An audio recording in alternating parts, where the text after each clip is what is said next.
The Census Bureau has asked Congress for a 120 extension. I don't know that you even have to ask, and I think 120 days isn't nearly enough.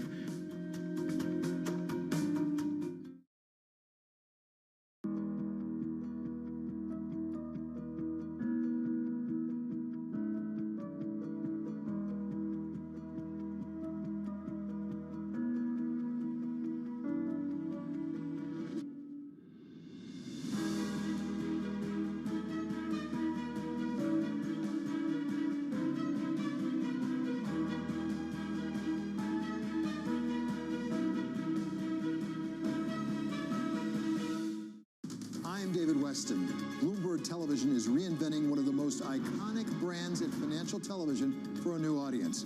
Join me to see the news program for the clever investor. This is Bloomberg Wall Street Week. It does, as you say, have some catching up to do on that front. So we are expecting to see a little bit of strength coming through at the start of trade. How long will it last, though? The perennial question.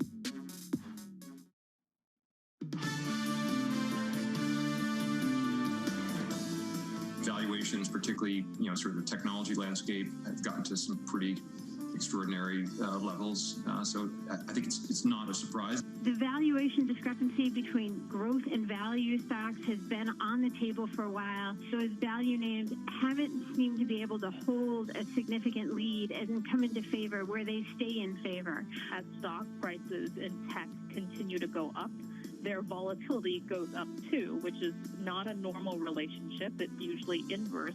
And the fact that we, upended kind of 20, 30 years of that relationship and are starting to get that, that made me nervous. The craziness in this 2020 summer of love for investors was getting out of hand. And then, of course, there's the Robinhood shenanigans that have been going on. So it wasn't really a surprise. If you have too much technology in your portfolio, this is the time to start taking a little bit of it off. A lot of money has been made more recently in tech, so it's not surprising tech has got a little bit more of an outsized downside move in here. We are looking at a rotation out of the outperformers, sort of a blast from the past, if you will, but we are actually looking at PC stocks. It is the beginnings of a healthy correction. We haven't really seen a dramatic pullback. Uncertainty, as I say, is the enemy of markets. Choose your opinion. That's what we do here is conversation, particularly when markets blow up, crater, rout, plunge, whatever it is. Mr. Ackman and a host of other smart people opining on the market.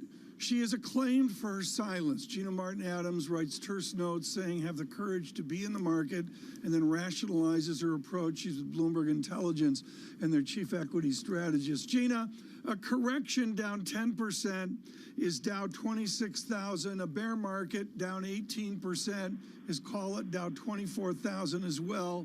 We're nowhere near that. How have we lost what a real correction is? It's a really good question. I do think that when you have these extraordinarily volatile moves in stocks, it does create a degree of fear. And we have had actually extraordinary volatility this year. I mean, to see a 4 to 5% correction, depending upon which market you follow, in a day is extremely rare, in particular in the midst of an uptrend.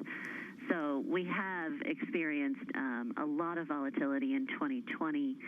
I think over the longer term, we've lost sense of what a correction is, mostly because the stock market's just gone pretty much straight higher for 10 years straight.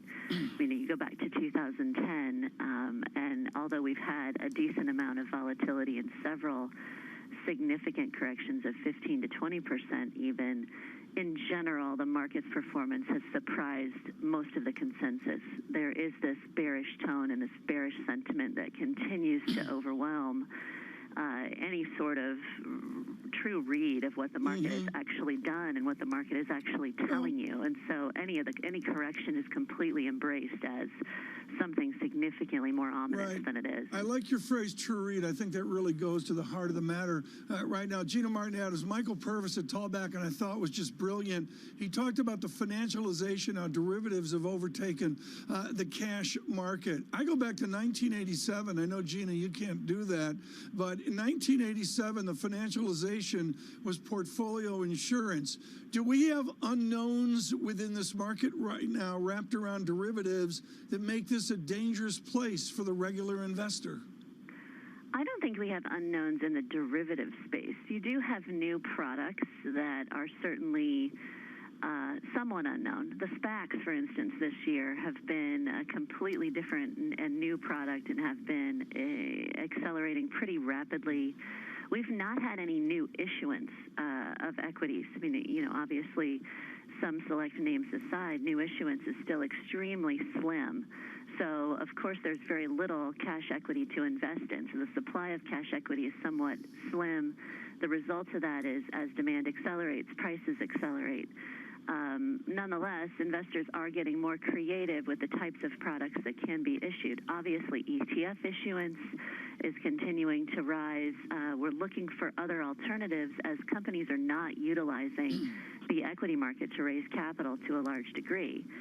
I wouldn't say that the financial derivatives market in particular is a danger zone. I mean, I think we heard that in the 80s. We heard that again in the 90s. We've heard that for much of the last decade as well.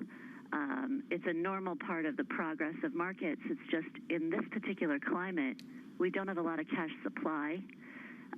So you're seeing other alternatives getting issued, but not necessarily derivative alternatives, more about packaged product that's appealing to an investor looking for equity investment ideas. Gina, good morning from London. How much volatility or market mayhem will we see just before and just after the U.S. election? That certainly is what investors are betting on. I think that there is this prevailing sentiment that 2020 will look like 2016 in one way, shape, or form, potentially more volatile than 2016, and that's absolutely shown up in volatility position and options positioning around the election. I think that in general, investors are anticipating a blue wave taking over Washington, but perhaps not an easy transition of power, and a lot of volatility around the transition, and that's what the positioning is about.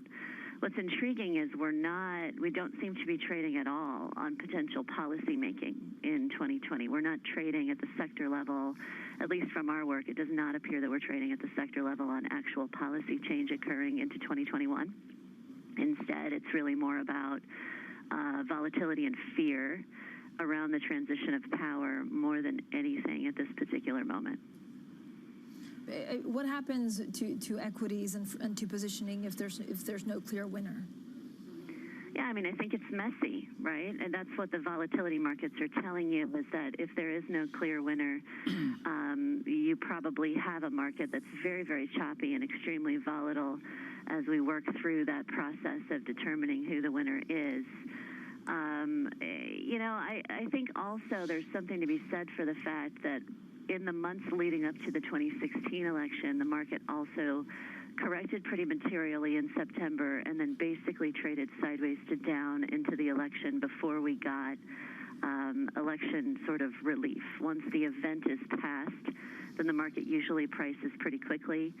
I think that many of our elections for the last several years have been very, very close. I mean, you can go all the way back to the 2000 time period when we didn't precisely know a winner and we had to wait to find the winner of that particular election as well. So to some degree, markets are accustomed to uncertainty around elections. I think this is not as much about not knowing who a winner is as it is about markets getting nervous around transition of power, in my opinion. Gina Martin Adams, thank you so much for the brief this morning with Bloomberg Intelligence, our chief equity strategist. Right now on this Jobs Day, a briefing, your first word news. Here's Karina Mitchell. Okay, Tom, there is now an informal agreement to avoid a U.S. government shutdown at the end of the month. Bloomberg has learned that Treasury Secretary Steven Mnuchin and House Speaker Nancy Pelosi will work to keep the government from closing right before the election. That reduces a chance of market turmoil at the end of this month. Meanwhile, Joe Biden drew an explicit contrast with President Trump on his trip to Kenosha, Wisconsin. The Democratic presidential candidate spoke with Jacob Blake. He is the black man shot in the back by police, and he promised sweeping changes to fight racism if elected. The president has focused on the rioting and looting that have at times overshadowed peaceful protests. And pressure's mounting on Germany's Chancellor Angela Merkel to drop support for that controversial gas pipeline from Russia. Merkel's waiting to see what Moscow's response is to the poisoning of opposition leader Alexei Navalny. Merkel is no longer repeating her previous stance that the Nord Stream pipeline and the Navalny case should be treated separately. In France, the government could extend the furlough program it created to protect jobs during the pandemic. That's according to Finance Minister Bruno Le Maire. He indicated authorities are willing to spend more than the $119 billion included in the latest stimulus plan.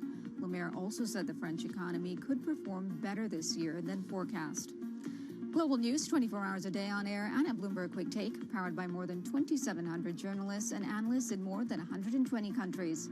I'm Karina Mitchell. This is Bloomberg. Fran, Tom. Thank you so much, Karina. Now, up next, Dr. Andrew Pekosh, Johns Hopkins University Bloomberg School of Public Health professor and virologist, as we continue tracking COVID-19. We talk about the pandemic, we talk back to school, and of course, vaccines. This is Bloomberg.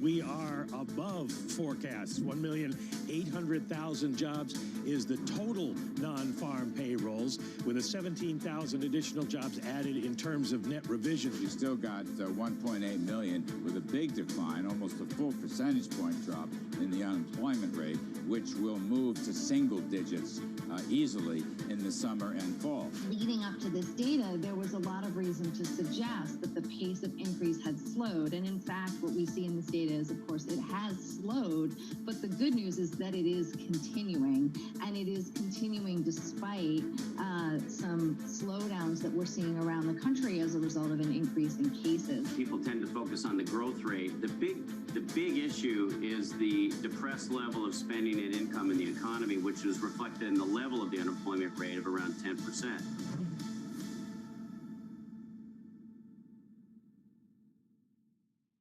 The Boston Symphony Orchestra presents BSO at Home. While you stay inside, enjoy a curated collection of archived concerts and behind-the-scenes stories from BSO musicians. BSO Homeschool provides lessons for music lovers of all ages. New performances and messages from musicians are added regularly. Enjoy these selections and much more at bso.org/at-home.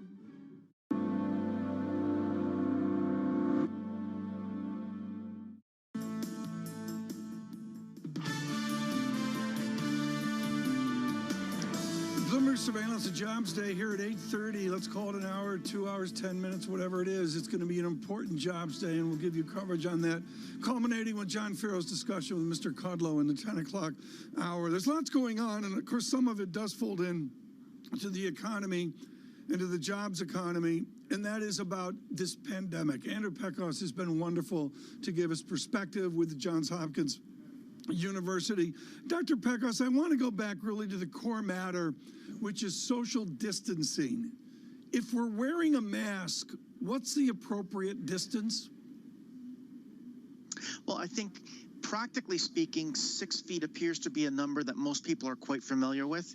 And I think all the data suggests that, you know, if you maintain that along with the mask, you've got at least 2 things in place that will help prevent transmission.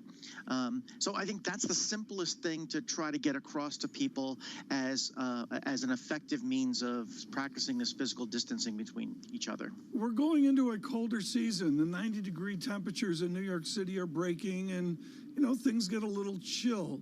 What is the chart of temperature and virus? Where's the break point on that in Fahrenheit, or if you insist, do it in Celsius for Francine? Yeah, so, it differs for each virus, but it's been very clear that with SARS-CoV-2, the virus that causes COVID-19, we've had a lot of spread of that virus in the U.S. under conditions like you just described that are extremely hot and humid. With viruses such as influenza, we expect a seasonality of that, and there is data suggesting that cooler temperatures and lower humidity helps transmission. We think some of those things are also true for COVID-19, but the reality is so many of us are susceptible to infection that even under less than ideal transmission conditions, the virus sees enough susceptible people that it can maintain these transmission cycles, cause disease, and spread in a community. Dr. Pekosh, how much do we know about long haulers, right? So there's a lot of apps. The media is getting, I guess, wiser in starting to look into this. I mean, once you've had COVID, is that it? Or are there a significant number of people that then have to live with legacy or repercussions, whatever you want to call them, for 3, 4, 5 months or even longer? Absolutely. And this is, again, something that you only start to realize as you move into a pandemic. You see that many people are suffering 2 weeks, 4 weeks, even longer than that from effects of the virus infection. An important other aspect that's coming together is aspects of how the virus infection can affect your heart. And there's certainly now more and more evidence suggesting that there are long-term damage to other organs that may be a result of direct infection, but may also be simply a result of the immune response that this virus generates as it's working its way through your lung. So certainly we have to think about this disease as more than just a virus that can cause death in a certain percent of the population. It causes severe disease in relatively healthy people at a good percent, and it can cause these long-term effects in relatively healthy people. So we need a more holistic view of the true impact of this virus on health in general and on public health. If we have a flu shot for all the other flus, why can't we have a flu shot for this terrible virus? I think we're in the middle of trying to work out exactly what it takes to do that. There's been some fantastic work that's been done at very fast rates to try to generate vaccines, and we know that those vaccines can induce certain immune responses. Our big question, though, is, are those immune responses that the vaccine's inducing, are those enough to protect you from infection? And importantly, are they enough to protect you from infection in a way that's going to prevent you from even spreading the virus? Because it's possible that a vaccine could protect you from disease, but still allow you to spread the virus. So that's where the phase 3 trials that are undergoing now with vaccines are going to be very, very critical, because they're not just going to look at safety. They're not just going to look at, are you inducing antibodies to the vaccine? They're going to look at protection. Are people that get the vaccine less likely to get COVID-19 than a control group that has gotten a placebo? And that's something that we need to wait for those results to come through before we really invest in a widespread vaccination campaign, because we want to make sure that the vaccine is efficacious and not just able to induce some immune responses and providing an unclear amount of protection. Andrew, what about, so there are these 8 reports about 5 different countries of people who had a second infection with COVID. Are they also able to pass it on to others? I mean, how much do we understand about that? Yeah, so the last 2 weeks have been, we've seen a number of these reports, as you just mentioned, Francine, about people who have gotten a confirmed second infection. Now, this is different from people who are RNA positive for a long period of time after their first infection. These are people that appear to have cleared their infection and have evidence that they've gotten a second infection with a slightly different genetic strain of the virus. These are very rare to date. What those, though, give us is the opportunity to study people's immune responses. So we need to find those people, understand how they responded to their first infection and why that immune response left them vulnerable to this second infection. Again, I think this is going to be a rare occurrence so far, but those represent important cases that can be studied so we can learn even more about what it takes to generate a good immune response to the vaccine, and that'll help to the virus infection, which will help drive our work in the vaccine front. Andrew Pekos, thanks so much, of Johns Hopkins there. Be sure to check out VRUS Go on the Bloomberg also for the latest information, and you can tune in every day for our exclusive conversation with Johns Hopkins experts for an inside look at battling COVID-19. Now, coming up on TV and radio, John Bolton, former U.S. National Security Advisor. That's coming up at 10 a.m. New York time, 3 p.m. in London, and this is Bloomberg.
This is Bloomberg Best, your weekly review of the most important business news, analysis, and interviews from Bloomberg Television around the world. Ken Burns, welcome to Bloomberg Big Decisions. We have always been a mixture of things. We are always stronger for that mixture. Growth is a way to stay competitive, delight more and more consumers. Welcome to the Best of Bloomberg Technology. I'm Emily Chang. They've moved the needle by acknowledging that they have to monitor the content. What is one word of advice you'll take with you? Learn how to listen. And that is certainly something that has served me well. Ankiti, where do you go from here? It's a huge market, it's a huge opportunity. I want to go 100x from here. Our philosophy is to partner where we can and stand apart when we should. Some things you see coming, some things you don't. The trick is to be ready for anything. Pablo from Infrastructure Support is working every day to keep essential market data flowing seamlessly. We keep on, so you can keep on.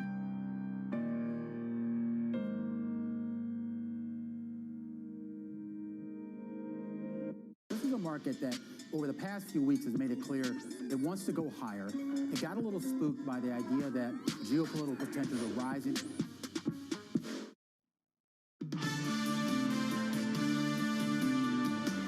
This is Bloomberg Surveillance. I'm Karina Mitchell with the Bloomberg Business Flash. Broadcom is predicting a smartphone chip rebound in a bullish forecast. The company's revenue outlook for the next quarter was higher than expected.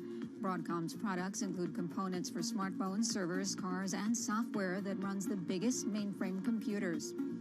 Chinese banks are planning near record bond sales this month. Banks such as ICBC, the world's largest lender, want to replenish capital levels weakened by a surge in cheap loans to struggling businesses. They plan to raise almost $29 billion. That would be the second highest monthly bond sale ever in China.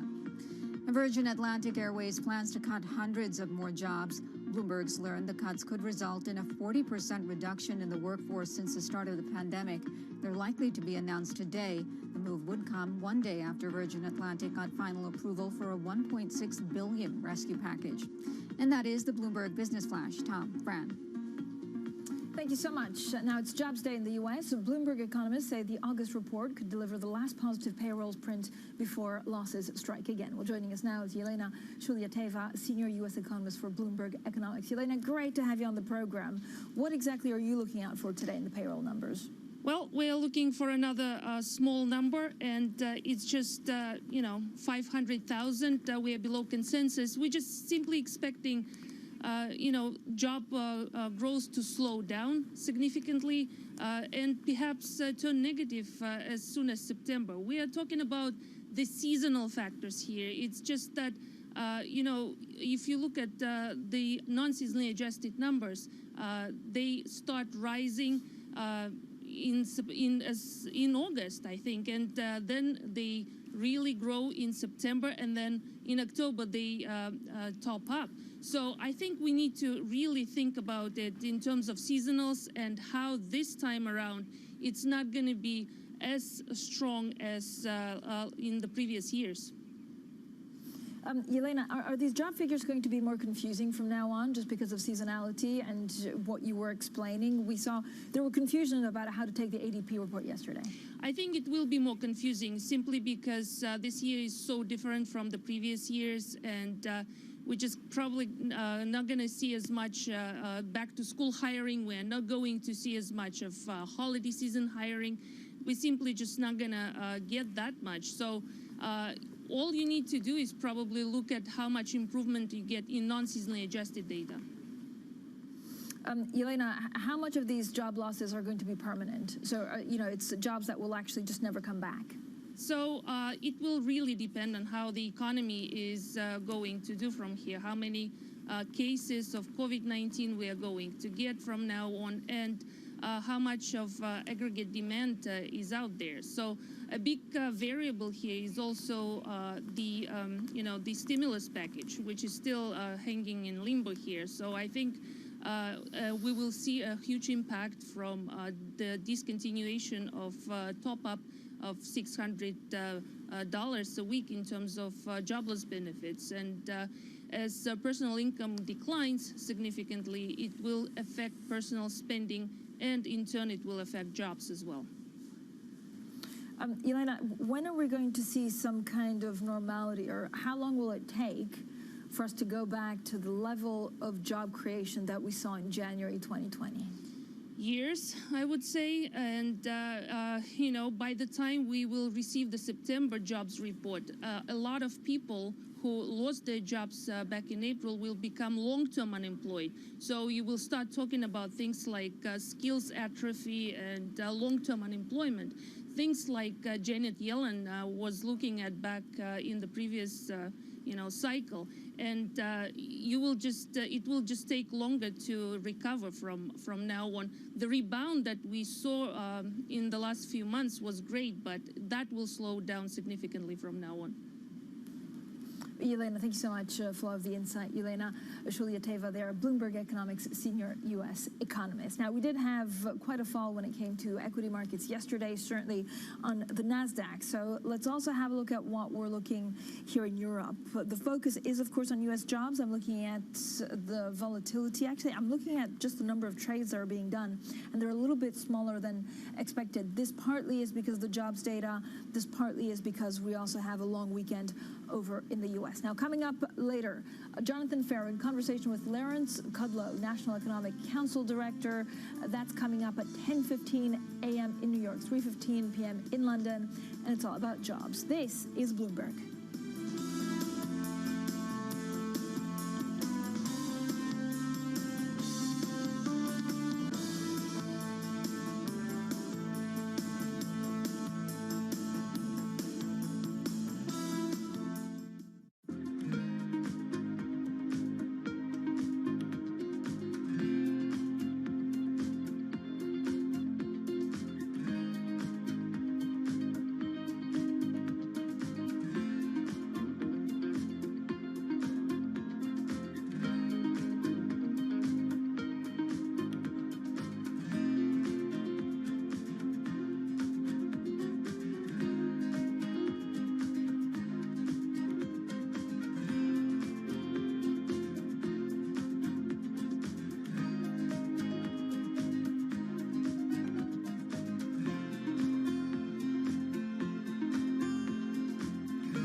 see coming, some things you don't. The trick is to be ready for anything.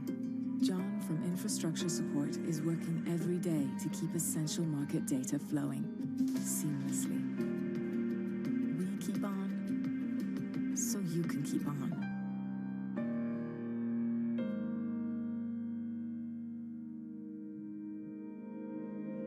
The investment bank merger is something we have been discussing actually for months. This is not a cost exercise. There will be some cost benefits, but it's really about having one underwriting business, to have one investment bank globally, one equities business.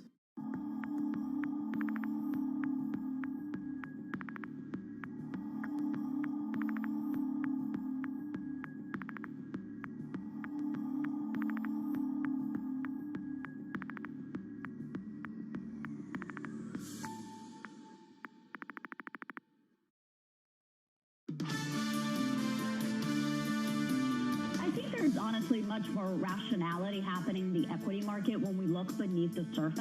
At the end of a meltdown, you should expect some irrationality. That's the rational part of it. I just don't think that having the rally so narrow is a healthy thing. Fiscal stimulus would obviously be a nice to have. I don't think it's a need to have. The Fed needs help, the Fed needs a partner, and the partner is fiscal policy. This is Bloomberg Surveillance with Tom Keene, Jonathan Farrow, and Lisa Abramowitz.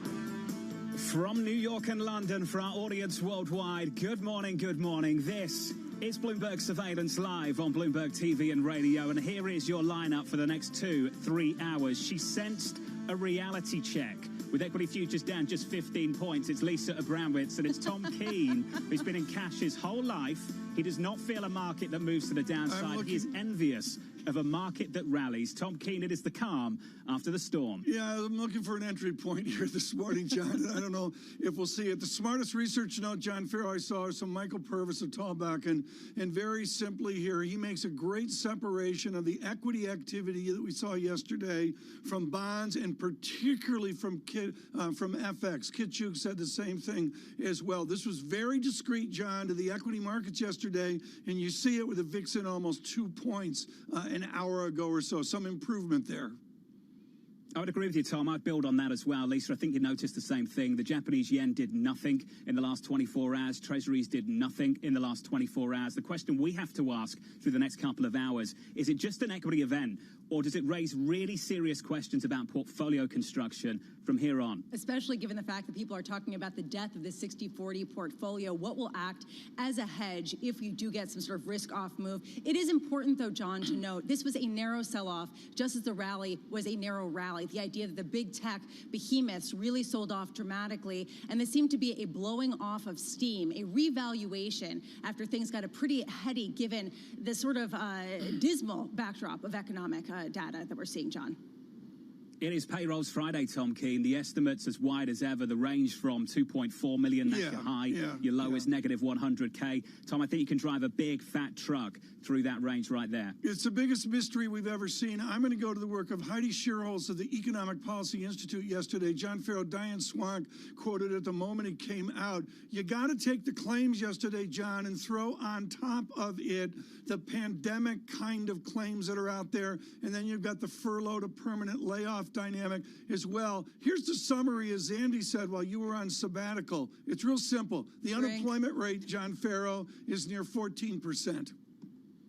I've got a strong one today as well, Tom. Got a really, really strong one. Going to keep that one handy for the next couple of hours. Lisa, the data, 87 minutes away. Yeah, front and center, 8:30 a.m. We get that U.S. August jobs report. What Tom was talking about, very much important, the idea of this transference to a more permanent nature of these layoffs rather than just temporary. I'll be looking into that. 12:15 p.m., Vice President Biden, former Vice President Biden, speaking about the economy in Delaware. Interesting to see what his plan would be to revive the economy should he become president following the November elections. And then Saturday, tomorrow, the 146th running of the Kentucky Derby. It had been delayed from May. It's not going to have the tradition of people in the stands wearing hats and drinking mint juleps. Nonetheless, a little bit of normalcy, perhaps, John. There we go, something to look forward to. Let's look ahead to the market open, shall we? The opening bell just around the corner. Got to get to payrolls first. Here's your price action. Equity futures rolling over just a little bit in the last hour on the S&P 500. Still positive, up around about 1/10%. NASDAQ futures where the story is, though, Tom. Once again, some negative follow-through from the close yesterday. Tom, down another 0.8%. I really take issue, John, and I thought you did a great job of this, and frankly, our team late in the afternoon did a great job. This language of crashed, rout, plunge, baloney. We were down 4%, maybe 6% for the high-flying tech, 8% maybe at the worst case. That's not a rout, John. That's just a pullback, and you can see it on the Bloomberg when you look at the standard deviations. In the context of a massive rally through much of the last 6 months, Tom, I'd agree with you. Looking at S&P 500 futures right now, just about positive 0.1%. As I say, looking ahead to payrolls Friday, those numbers dropping at 8:30 Eastern time. The market open 1 hour after that. Looking ahead, I'm pleased to say, joining us now is Priya Misra, TD Securities Global Head of Rate Strategy. Priya, many people ask the question. They're asking it again this morning. What will Treasuries do in the next equity drawdown? In the last 24 hours, Priya, not a lot. What's your response to that? Yeah, so I read the equity market move as sort of a pullback, as you put it, as a correction. We've had such a big run up, and it wasn't really driven by any data. Now, if you get a weak payroll report, if we get a pickup in COVID infections, if the election uncertainty starts to really weigh on investors, I absolutely think the treasuries are going to be, the safe haven asset of choice, and then rates will fall. But for yesterday, it wasn't driven by, I would say, any fundamental factor, which is why treasuries didn't move. The treasury market is pricing in significant Fed easing. So I think we're all focused on that September Fed meeting. What are we going to get? There's a lot of supply coming down the pipe. But beyond that, I think the risk complex is going to impact treasuries. I look, Priya, at where we are in yields, and I link it into an economic slowdown. Are you calling for an economic slowdown with these low yields? I think the market's pricing in this Fed easing, which is why I think some of the assets seem to imply that there isn't that much of a slowdown. With some of the data that we're looking at, the high frequency data is stalling. And I am shocked that we still don't have a fiscal stimulus. Everyone's been expecting any day now. I'm increasingly becoming skeptical that we get that deal done. So if we don't get the deal, and we're seeing the high frequency data slow down, I actually think things are going to slow down in the economy. I mean, we're not calling for a recession, we're calling for a slowdown, which probably then prompts some fiscal deal. So I think that the rates market is largely pricing that in. We don't have a hike for 4 years. Priya, I want to dovetail in this labor economy, what some people are seeing if we don't get stimulus, in your world of full faith and credit. Are you just resigned to a permanence to low yield, say under 1%, 10-year yield? Is that truly the new normal? I think, with the Fed on hold and with this framework review, which I think is a completely historic change in strategy, where the Fed is actually looking to gain and overshoot an inflation, not just get to target, that would argue that the front end stays anchored for a very long period of time. So the 0 to 5 year, I would tell you, yes, it's low for a very long time. When you're looking at the 10 years, supply does matter. So if the Fed is doing enough QE, they're extending the weighted average maturity of their buying, then I think, which is our forecast, then I think the 10-year does stay below 1% for all of next year, perhaps into 2022. But we do need that QE angle. Without QE, I think supply can push the long end of the curve slightly higher in. All right, so let's say we get that QE, and let's go back to what you were talking about, that treasuries can still act as a haven investment, as some sort of ballast to a 60-40 portfolio. That seems to be called a little bit in question, given the fact that the magnitude of the rally really pales in comparison to previous years, just because there isn't that much more room for treasury yields to fall, for prices to rise. Priya, how much is this an offset to treasury volatility, or do people really have to go somewhere else if they want to offset what could potentially be ahead? I think they have to move to the long end of the curve. Previously the 2-year or the 5-year gave you that hedge protection. Now you may have to move to the 30-year sector, which is dangerous. You're taking significantly more duration risk. But is that is that how we're going to earn return in a low equilibrium real interest rate environment? Returns, it's a sad message, but returns are likely to be lower. And in order to earn those returns, or in order to hedge, you have to take more risk. So you move to the 30-year, there's a lot of room there. It's more than 100 basis points of decline potential there as a hedge. But you have to move out the curve. You have to take more credit risk, which is why credit spreads have been doing as well. So, you get that hedge with taking more risk, I guess. Priya, I appreciate that in 2020 a week is a long time, but just a week ago, we were sitting here, many people having this conversation, talking about inflation overshooting, Treasury yields going higher because of what Chairman Powell had said the day before. And here we are talking about low yields forever again. You mentioned higher inflation. They've said they will tolerate higher inflation. They haven't said we'll look to engineer it actively. And I'm wondering if they are the same thing or not. And if there is a key difference, what is it? I think, New York Fed President Williams actually said that an overshoot is desired. Now, where they've been vague, and I think intentionally so, they want to keep that flexibility. They don't want inflation to get too high above the target. Are they looking for a 2.5? And I think ultimately they do believe in the Phillips curve, but I think it's a massive change. I didn't understand the reaction post-Jackson Hole, frankly, because it was viewed as a hawkish reaction in the Treasury market. It was absolutely not a hawkish reaction. It was a setup to easing. And that's why the market's been actually coming back this week, as we've heard from more Fed officials saying that it's actually desired, and it's the shortfalls from unemployment. So they actually have downgraded the importance of NAIRU. So as important as today Payrolls Friday is, I'd say that for a Fed preemptively tightening because we've reached full employment, I think that's a 2015 story, not the next hiking cycle story. It's all going to be, when is inflation actually above target? When does the Fed think that there's no structural damage or we fully recovered from COVID? Only then that they're going to be talking about hiking or taking back even QE accommodation. Priya, fantastic to catch up with you. As always, good to see you. Priya Misra there of TD Securities on this Payrolls Friday morning. Tom, that's the story, isn't it? Typically, we get a payrolls report any other month, any other year. We talk about what does it mean for monetary policy. That's not the first question on everyone's lips anymore. In the market, they'll be asking what does it mean for fiscal policy. And the truth is, Tom, I'm not sure it means anything right now for fiscal policy whatsoever. Maybe the market moved in the last 24 hours, and I'm not just being cynical for the sake of it, but seriously, if we carry on getting a market move, maybe that's what we need to get people to wake up in Washington, D.C. to do a whole lot more. Well, to me, it sets a new timeline, John, and you're going to, I'm sure, talk to Lawrence Kudlow about this as well. We're going to get a new set of data further along for the catastrophe of March and April, and maybe it sets us up with a new glide path. And to be honest, and particularly talking to Catherine Mann in the last hour, John Farrow, it's a glide path that could be a lot grimmer than what we perceive right now. At the moment, though, Tom, got to separate two issues, direction and the speed at which we travel at. The direction's still positive. It's still okay. The pace has slowed down.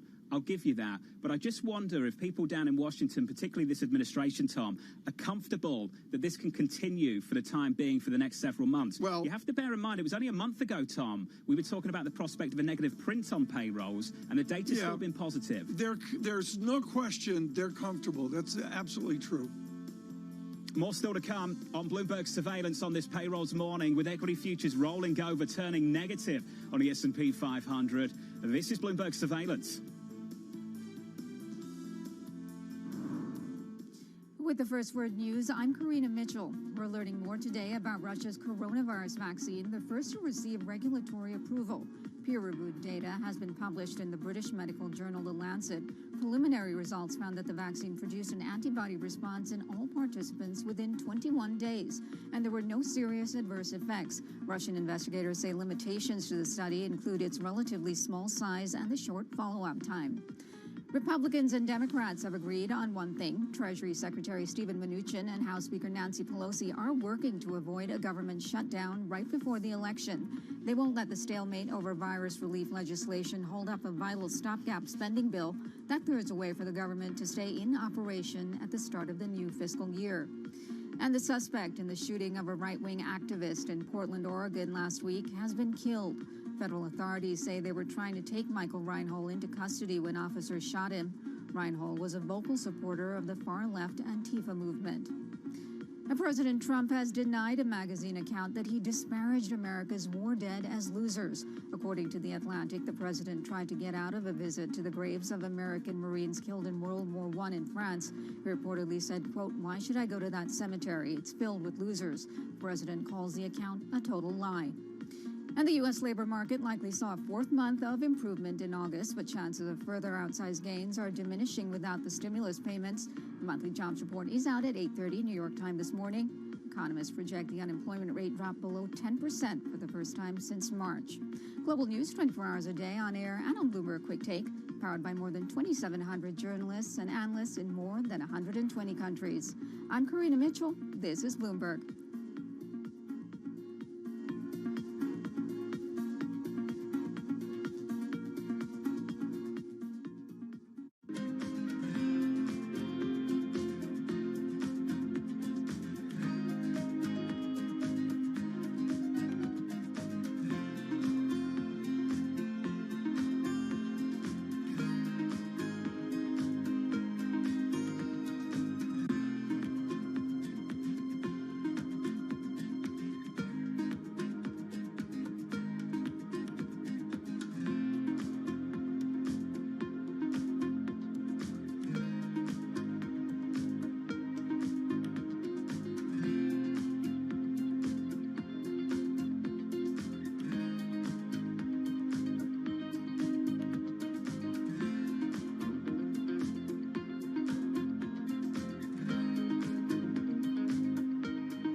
Novartis. How has it shaped the leader you've become in dealing with this pandemic? What I find to be incredibly valuable in a situation like this is having that breadth of experience leading large organizations.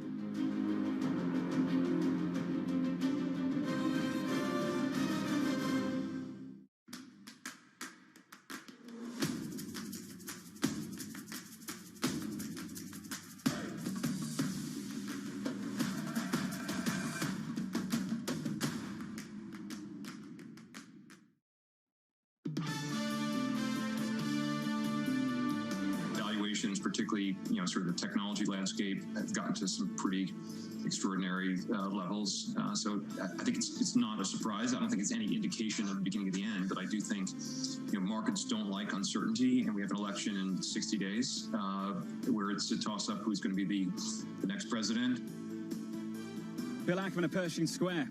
the CEO on the amount of uncertainty and how markets don't like it. Well, markets have been okay with a ton of uncertainty over the last 5 months, that's for sure. Here's your price action this Friday morning. Head of payrolls 1 hour and 12 minutes away. Equity futures are declining, down 2 on the S&P. NASDAQ futures down 1.22%. Some real negative follow-through from Thursday's correction. In the FX market, euro dollar 118.48. And once again, Tom, Treasury's unchanged. Your 10-year, 0.64%. The focused shifts the politics down in Washington. Yeah, and real stability in the markets here, which gives us time to focus on Washington and what we know for certain in an election year, and even not in an election year, there can be a moment, an article, an essay where Washington stops. That occurred yesterday evening as Jeffrey Goldberg of The Atlantic dropped a bombshell on President Trump. The president, so angry, he immediately responded, giving us perspective on the president in the wheat fields of France. Kevin Cirilli, our chief Washington correspondent.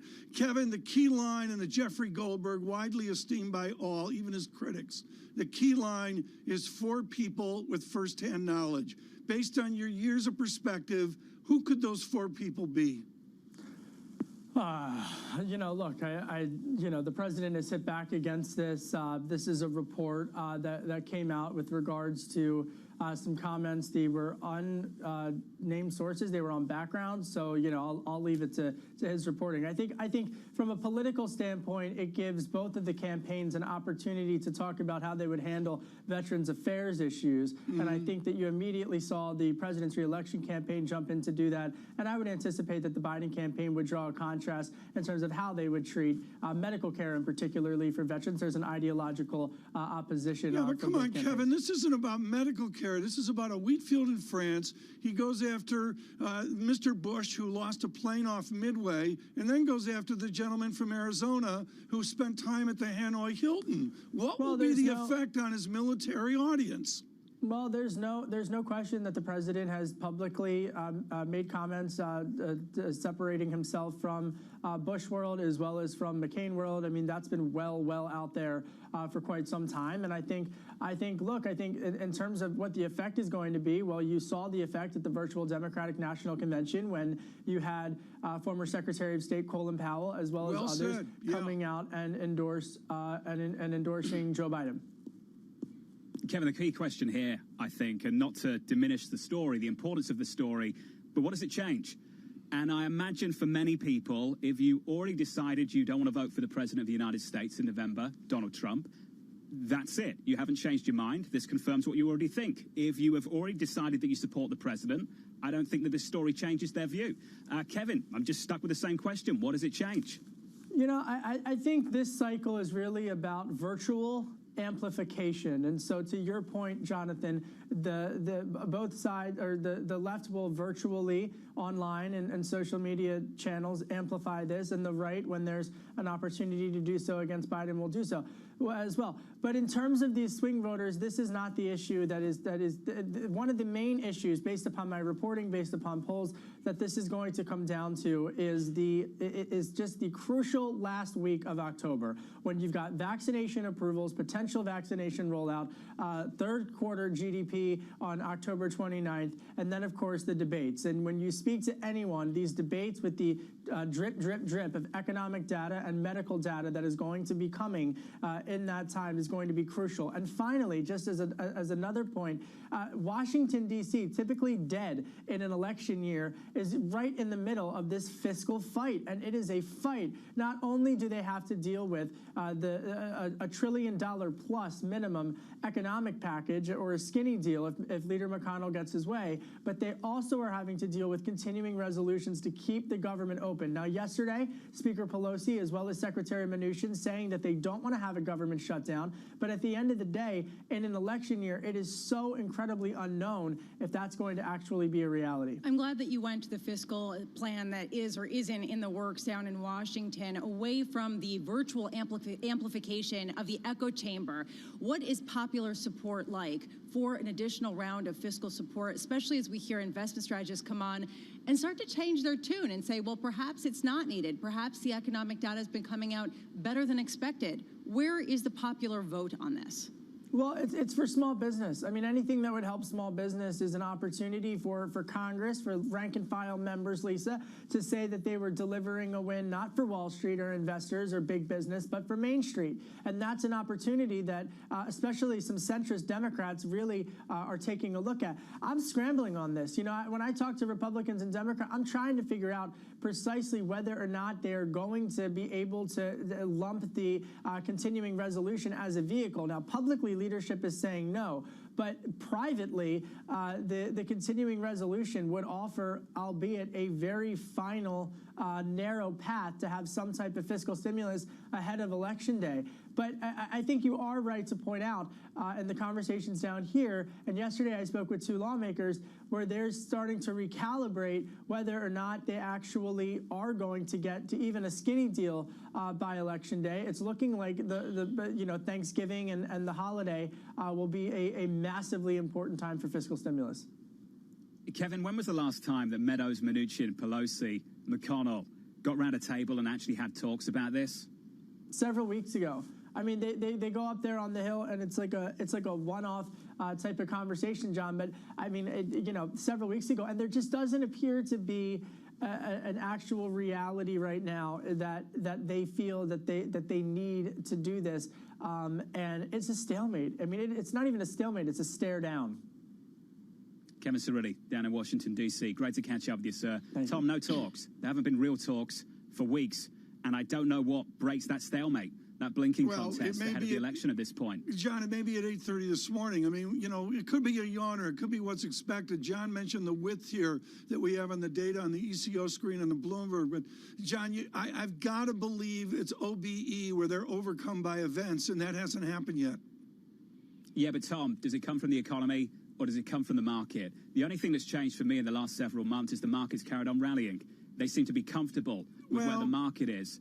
They should be uncomfortable with where the economy is. Let's be clear about that. I'll tell you the story that's happening in Europe right now, Tom. The furlough programs all need to be extended. They can't expire year end. They all need to be extended. Everyone in Europe is getting around the idea that they need to do a whole lot more. Yeah, I'll go with that. I'll go with that. But, John, I don't know if the partition's there in the United Kingdom, but, John, here it's simple. The Republicans are looking at the market as a generalization, and the Democrats are looking at economic aggregate growth and the rest, and particularly the labor economy. And we'll see a lot. We'll be a lot smarter at 8:30 this morning, 1 hour, 5 minutes away. Counting down to the payrolls report, here's the price action ahead of that. Equity futures rolling over on the S&P 500, slightly negative, very briefly. NASDAQ futures still down a little more than 1 percentage point. Coming up on the program, the payrolls report and a breakdown, a preview with Michelle Mayer, Bank of America, head of U.S. economics. From London and New York, alongside Tom Keene and Lisa Abramowitz, I'm Jonathan Ferro. This is Bloomberg.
we are above forecasts. 1,800,000 jobs is the total non-farm payrolls, with a 17,000 additional jobs added in terms of net revision. You still got 1.8 million with a big decline, almost a full percentage point drop in the unemployment rate, which will move to single digits easily in the summer and fall. Leading up to this data, there was a lot of reason to suggest that the pace of increase had slowed. And in fact, what we see in this data is, of course, it has slowed. But the good news is that it is continuing. And it is continuing despite some slowdowns that we're seeing around the country as a result of an increase in cases. People tend to focus on the growth rate. The big issue is the depressed level of spending and income in the economy, which is reflected in the level of the unemployment rate of around 10%.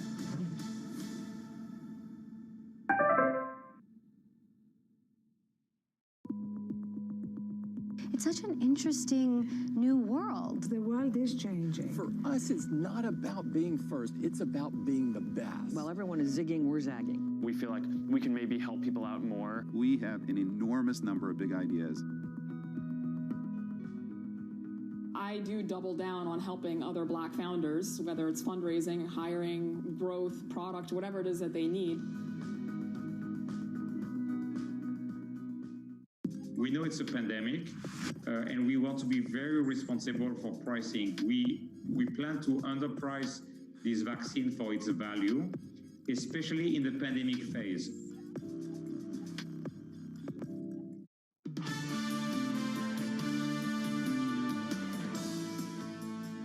60 minutes away from the payrolls report in America from London and New York. Good morning to you all. Let's get some price action, shall we? After the rout in the last 24 hours for big tech, NASDAQ futures lower once again, down by 1.2% on the NASDAQ. On the S&P 500, equity futures just slightly negative. Going into that payrolls print, euro dollar snooze 118.51. Treasuries too, yields on a 10-year 0.64%. Tom Keene, the estimate 1.35 million on payrolls in 60 minutes. The range, as we've said all morning, wide. I'll be honest, John, I haven't even looked at the numbers, and that's where I usually do look at the numbers, but to me, it's just got ambiguity all over it and mystery, as I've said earlier. Right now, we're going to try to clear the air of the mystery. Michelle Meyer is with us with Bank of America Securities. Michelle, I want to go back to Boston University, and to the north is Alston, which is a very different community than Brookline to the south. That describes most of America.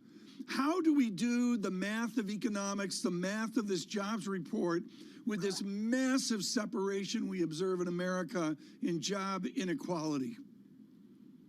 You know, it does obviously complicate things, and it's important to keep that in mind when we look at these aggregate numbers, that the aggregate numbers mask what's happening under the radar, and particularly that's the case today. So a lot of folks have been talking about this K-shaped recovery, which I think is, an appropriate way to classify what we're seeing. There's a big bifurcation in how people are faring through this economic time, where folks that are more in industries where they have remote options to work remotely, we're not as services based, have fared better, have kept jobs a bit better, where those that are in service industries such as restaurants, travel, leisure, it's been a lot harder of an environment. Yeah.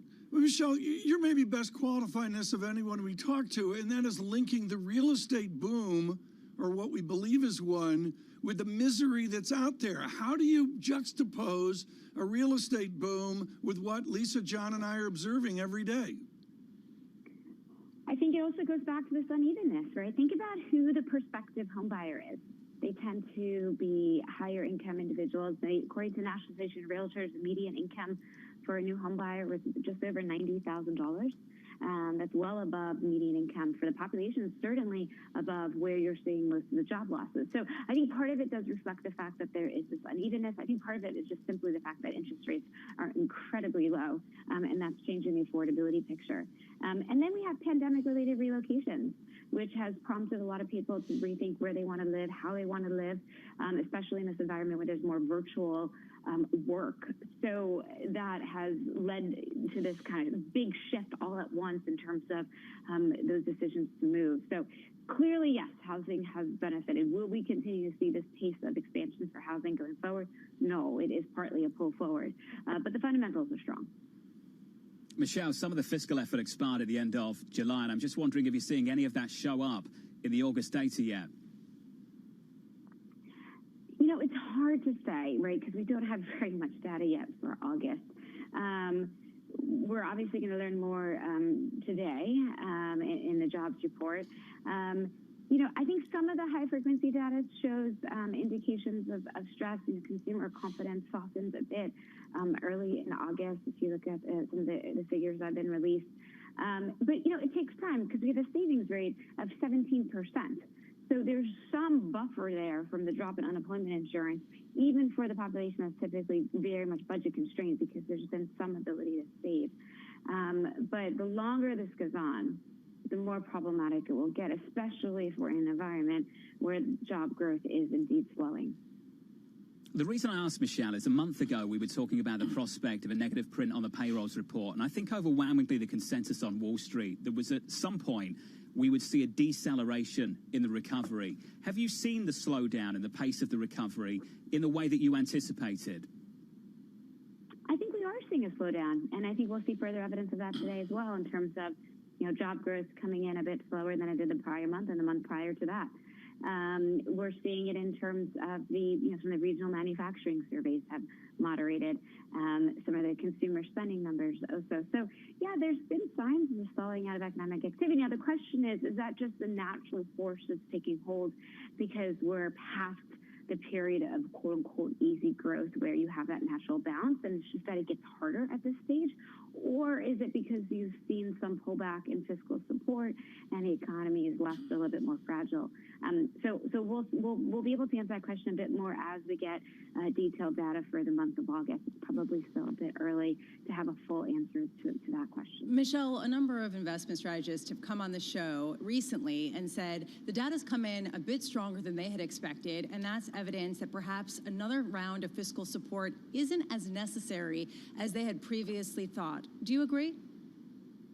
I don't, because I don't think we have enough data to prove that, right? We're just now getting the data for August, and we also need to see the data for early September, because remember, it takes some time to realize the impact of the change in stimulus on the economy.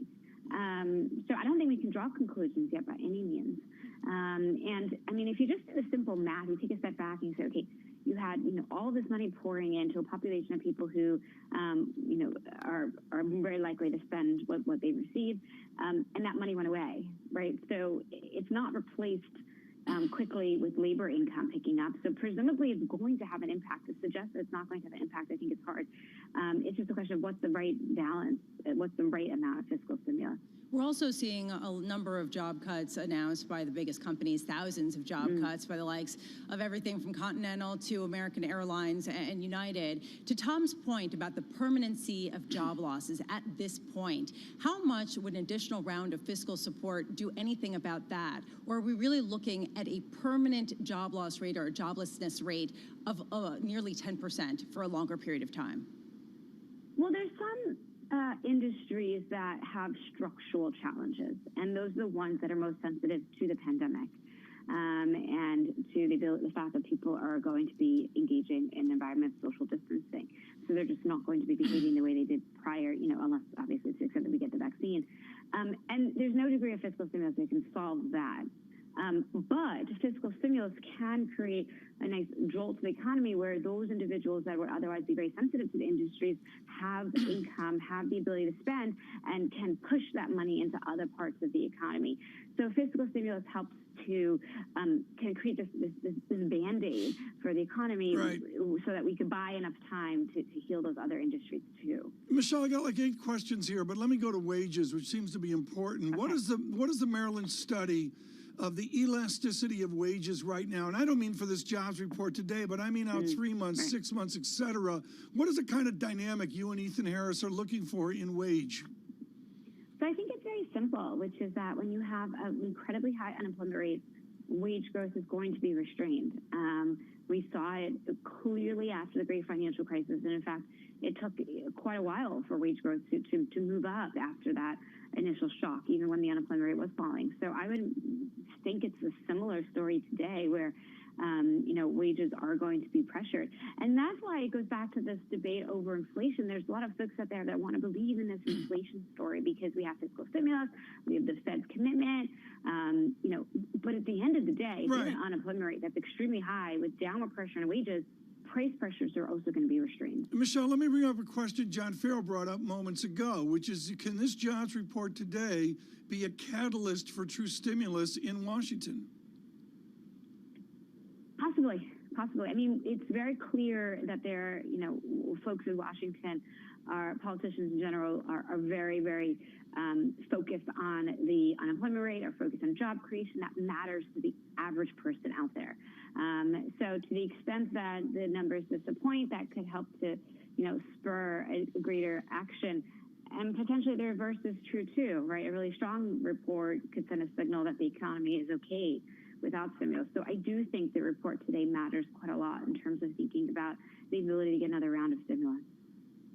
Michelle, great to catch up. As always, Michelle Meyer there of Bank of America Securities, ahead of that payrolls report in around about 50 minutes' time. Tom Keene after that. A couple of hours later, we'll catch up with Larry Kudlow from the White House. What are you going to ask them? I mean, I think this is serious, John. I mean, they clearly want a stimulus at 1600 Pennsylvania Avenue, but as a basic idea, they just want an itty-bitty stimulus, and Speaker Pelosi wants something far more ginormous. From what I understand, Tom, they want it to be targeted. And I think a basic question for Larry Kudlow today is whether he thinks this recovery is self-sustaining. And if he does, that will imply that they don't think you need a big fiscal package anytime soon. Is he off the V-shaped act yet? I mean, he's the one guy left who's talking up V-shaped recovery. I would agree with that, Tom. But here's the thing. When someone makes a statement like that, look through the statement and think about what it means for policy. Right. If they believe we've got a V-shaped recovery, then they also believe you don't need the fiscal stimulus. When they start to worry about the recovery, then you get a decent idea that there's going to be a policy effort to follow. John Farrell in London, Lisa Bramowitz, and Tom Keene on this simulcast in New York on radio and television. Welcome all of you worldwide. We welcome you on London Radio, where John has a sterling show later in the day. John, National Fish and Chip Day, YouGov out with a poll. And what I find fascinating, not that I know the map of the Midlands, is there's this great divide with what you call chips, or we call French fries. Do you put on them ketchup or mushy peas or cheese or pepper or mayonnaise? Or what does Pharaoh do when he gets the chips in front of him? I mean, how much do you want me to reveal for you? First off, they're not fries. They're a little bit fatter, Tom. So we call them chips. They're potato chips. Back in the day on a night out, you would go and get some curry sauce, some chips, and you would put ketchup and mayo on those chips. That would be very, very late at night, Tom, in an establishment that you probably wouldn't be well suited to. No, I've never done that. I would say if you're going to get something now, just a little bit of salt and vinegar. Maybe don't go for cod because they don't really serve cod that much anymore. It's been overfished and they have a cheap replacement for it. Go with a nice pucker pie, a chicken pie, Tom. That'll suit you fantastically. I think you'll do really well in a fish and chip shop. Come to London and I'll treat you, Tom. I go into the Net and I go over to Greer's and, that's what it is, right? That's not what it is. And that is not what it is. Let's get some price action ahead of Payrolls Friday, shall we? 8:30 Eastern, the Payrolls report just around the corner. It gets fish and chips at the Net, for goodness sake. Equity futures down 1/3% on the S&P 500. We're down 12 points. In the FX market, euro, dollar, not doing much at all. 118.44. Tom, the fish and chip shops I used to go to used to have a security guard at the front door. From London and New York, good morning. This is Bloomberg.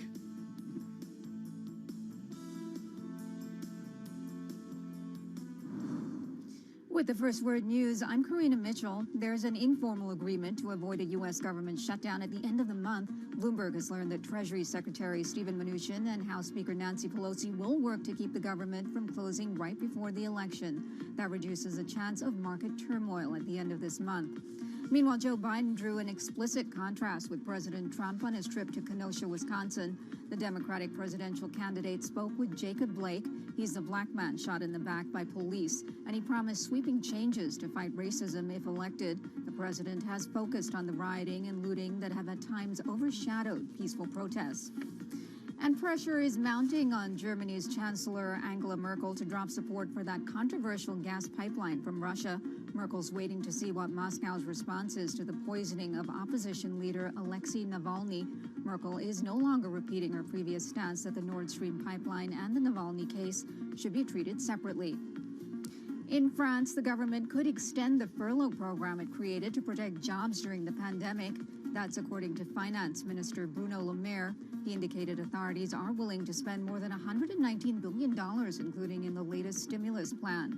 Le Maire said the French economy could perform better this year than forecast. And American Airlines is getting an unexpected lift at the time when it could use one. Under 30 passengers have emerged as a rare source of demand for flights, and most of American seats are being filled by passengers traveling on bare-bones basic economy fares. The airline is now sweetening its cheapest offerings by offering a few more amenities. Global news, 24 hours a day on air and on Bloomberg Quick Take, powered by more than 2,700 journalists and analysts in more than 120 countries. I'm Karina Mitchell. This is Bloomberg.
This is Bloomberg Best, your weekly review of the most important business news, analysis, and interviews from Bloomberg Television around the world. Ken Burns, welcome to Bloomberg Big Decisions. We have always been a mixture of things. We are always stronger for that mixture. Growth is a way to stay competitive, delight more and more consumers. Welcome to the Best of Bloomberg Technology. I'm Emily Chang. They've moved the needle by acknowledging that they have to monitor the content. What is one word of advice you'll take with you? Learn how to listen. And that is certainly something that has served me well. Ankiti, where do you go from here? It's a huge market. It's a huge opportunity. I want to go 100x from here. Our philosophy is to partner where we can and stand apart when we should.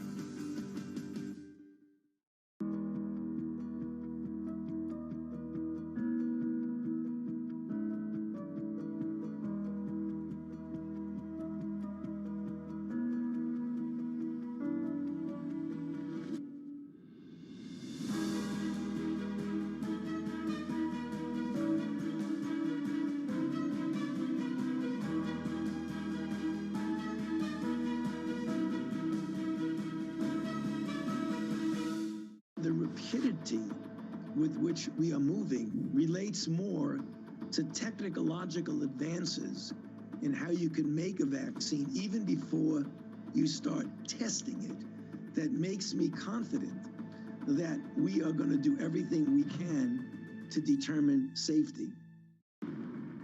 What you need to be watching on Friday, the main event, U.S. payrolls report closing out the week. It is a big week.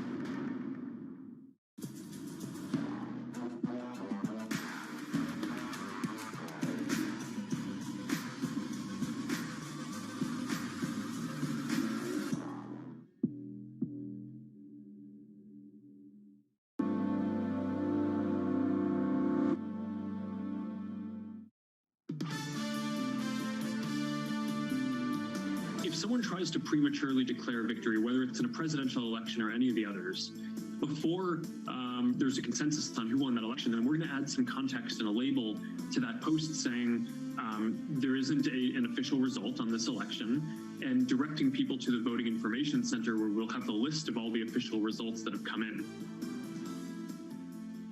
Mark Zuckerberg, the Facebook CEO, I think someone anticipates some trouble coming in November. No matter who wins, a lot of focus will be on Mark Zuckerberg, Tom Keene, in the next couple of months. Now, a lot of positioning here, and of course, a Google antitrust issue with the Attorney General going on. Literally, that's breaking news. We'll have reports on that. And real focus tonight on Bloomberg Technology as well. Right now, Claudia Sahm joins us. She's with Washington Center for Equitable Growth, their Director of Macroeconomic Policy. And this is a really, really, really important conversation if you're worried.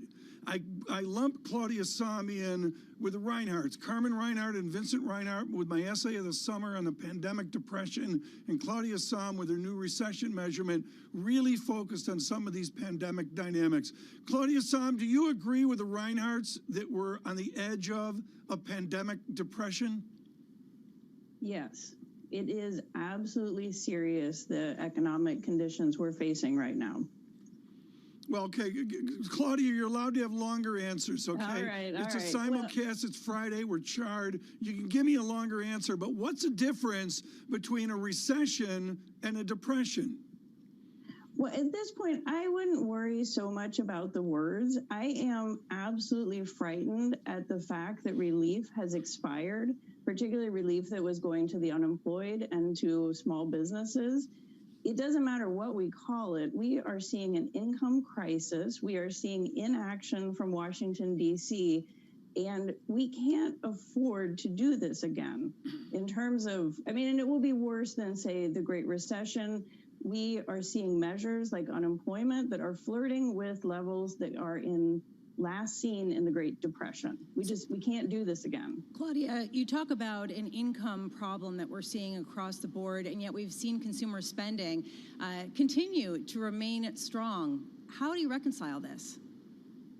Personal income in July, 5% of it was due to the extra $600 that was going to unemployed workers. I don't have to be a forecaster for more than a decade to know if you have that kind of a drop that has happened in August, that it is serious. It is serious for those families that have already been hit hard, and it is serious for the entire economy. We do not have enough momentum to make up for this relief expiring. And Claudia, a lot of people would agree with you and have come on the show and discussed it, and other people are saying, how do we know? Michelle Meyer of Bank of America coming on earlier and saying it's just too soon to decide whether we're going to get this continued grind toward a better economy or whether it's going to dip again if we don't get another round of fiscal support. Where are you coming at this saying, no, the evidence is in, we do need another round of fiscal support, things will otherwise deteriorate? So I have seen no compelling argument about why we should not act right now. The cost of doing too little are going to cost us for decades, and we are seeing the haves and the have-nots split apart from each other. We are on track for a very serious rise in inequality, and that is to a detriment of the whole economy. We can't reach our potential if we have millions of families struggling. Claudia Sahm, one thing we know for certain is the way you get elected in this country, with the unique populism of President Trump, perhaps an exception, is you move to the center. What will be the effect of liberal economic and labor policy if Vice President Biden must move to the center to be elected? What I'm afraid is that when we come back in January, regardless of who is in the White House and in Congress, we are going to have such a serious economic disaster to clean up that the center is going to look like something we can't even imagine today.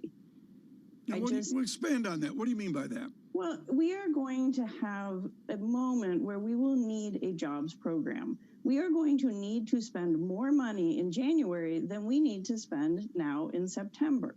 The cost of wait and see is it's too high. Okay, but Claudia, this is really important. Frame out the Republicans are a number of billions. I get it. Maybe it's $1 trillion, maybe it's $2 trillion. Are you advocating a Biden response of $3 or $4 or $5 trillion? So I've been saying for months now that we should have a multi-trillion-dollar package. Frankly, I'd like to see $6 trillion go out. Again, I cannot imagine what is holding us back. The borrowing costs, being able to service the federal debt is not a problem right now. And if we don't go all in on this, we will have a massive amount of damage. I don't expect to get $6 trillion, right? $2 trillion, what was in the HEROES Act feels to me like the absolute lower bound. And frankly, I am so disappointed. I don't expect to see that either. Well, Claudia, when you talk about inequality, there's also inequality in age. And people ages 16 to 25 are looking at an unemployment rate of nearly 20% right now. What do you think is necessary to bring that down, given that so many of the jobs for that age cohort tend to be on the entry-level service-providing jobs that have gotten decimated? Yeah, the service sector right now is in absolute crisis. I know there's been a lot of talk about, we see manufacturing coming back, we see construction and consumer durables. These are areas that have largely come back to where we were early in the year. If you look at the service sector, they are in an amazingly deep hole.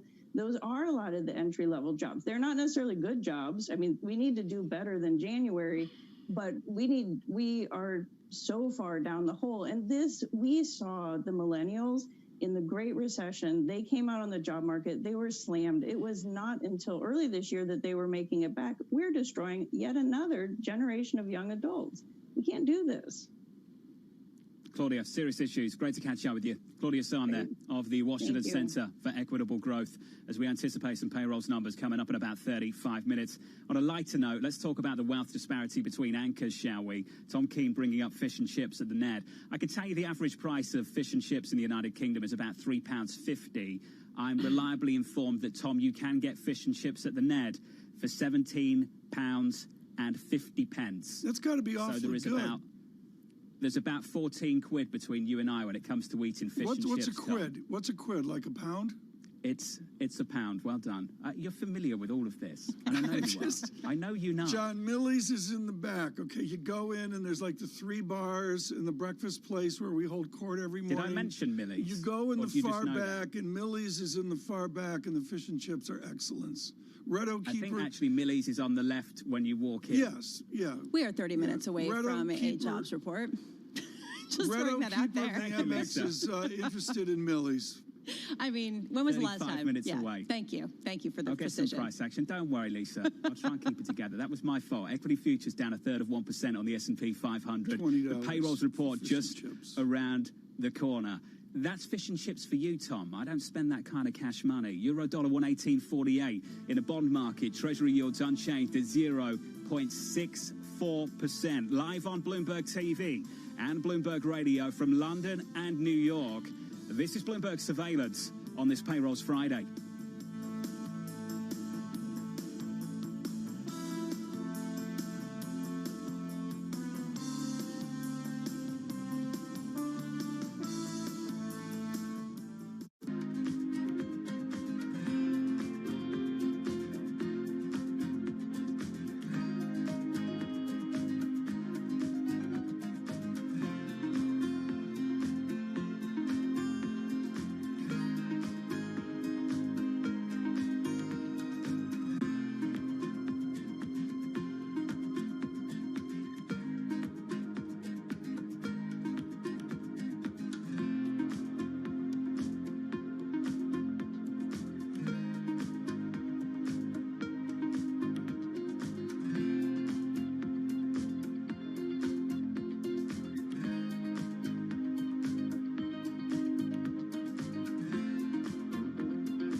Nós aqui do Brasil, eles querem proibir nós na mineração, produzir a mineração, né?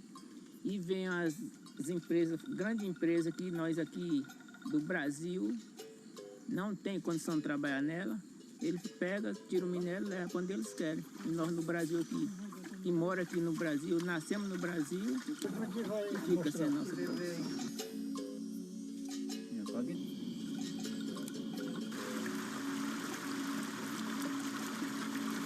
Sou pai de família, né? Eu tenho filhos estudando. E eu não posso me acovardar ao ponto, né, de deixar a minha filha passando necessidade ou a minha esposa passando necessidade. Então a gente se precaver, vai fazer o quê? A gente vai esconder, a gente vai correr deles, né, enquanto tiver perna. Agora desistir nunca, a gente vai continuar trabalhando, porque eu preciso sobreviver, eu preciso dar o sustento para a minha família.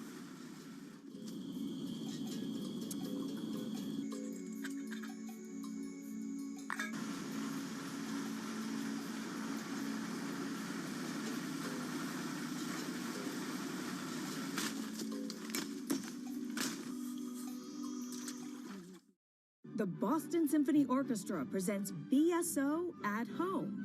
While you stay inside, enjoy a curated collection of archived concerts and behind-the-scenes stories from BSO musicians. BSO Homeschool provides lessons for music lovers of all ages. New performances and messages from musicians are added regularly. Enjoy these selections and much more at bso.org/at-home. We've put ourselves on the front foot again by adapting all the company, by resizing, by adjusting production rates, by adapting the supply chain as well to this new difficult environment. It's really a reminder, isn't it, just how sensitive the markets are to any commentary about trade. We did see some pressure on the yuan, we did see some pressure on the futures. That is now being reversed. Some things you see coming. Some things you don't. The trick is to be ready for anything. Pablo from Infrastructure Support is working every day to keep essential market data flowing seamlessly. We keep on, so you can keep on.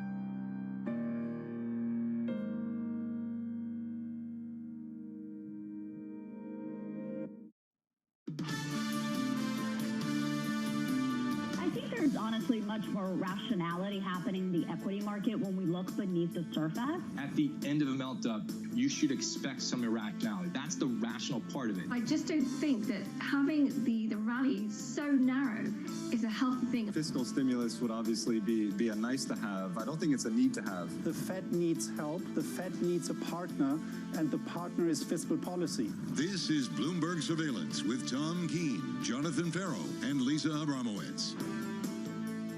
The urgency of those voices on this most historic day for labor economics. Jonathan Farrow in London, Lisa Abramowitz and Tom Keene in New York, our simulcast. Good morning on Bloomberg Radio across the nation. Good morning on Bloomberg Television, worldwide as well. John Farrow, without question, the most mysterious jobs report I've ever witnessed.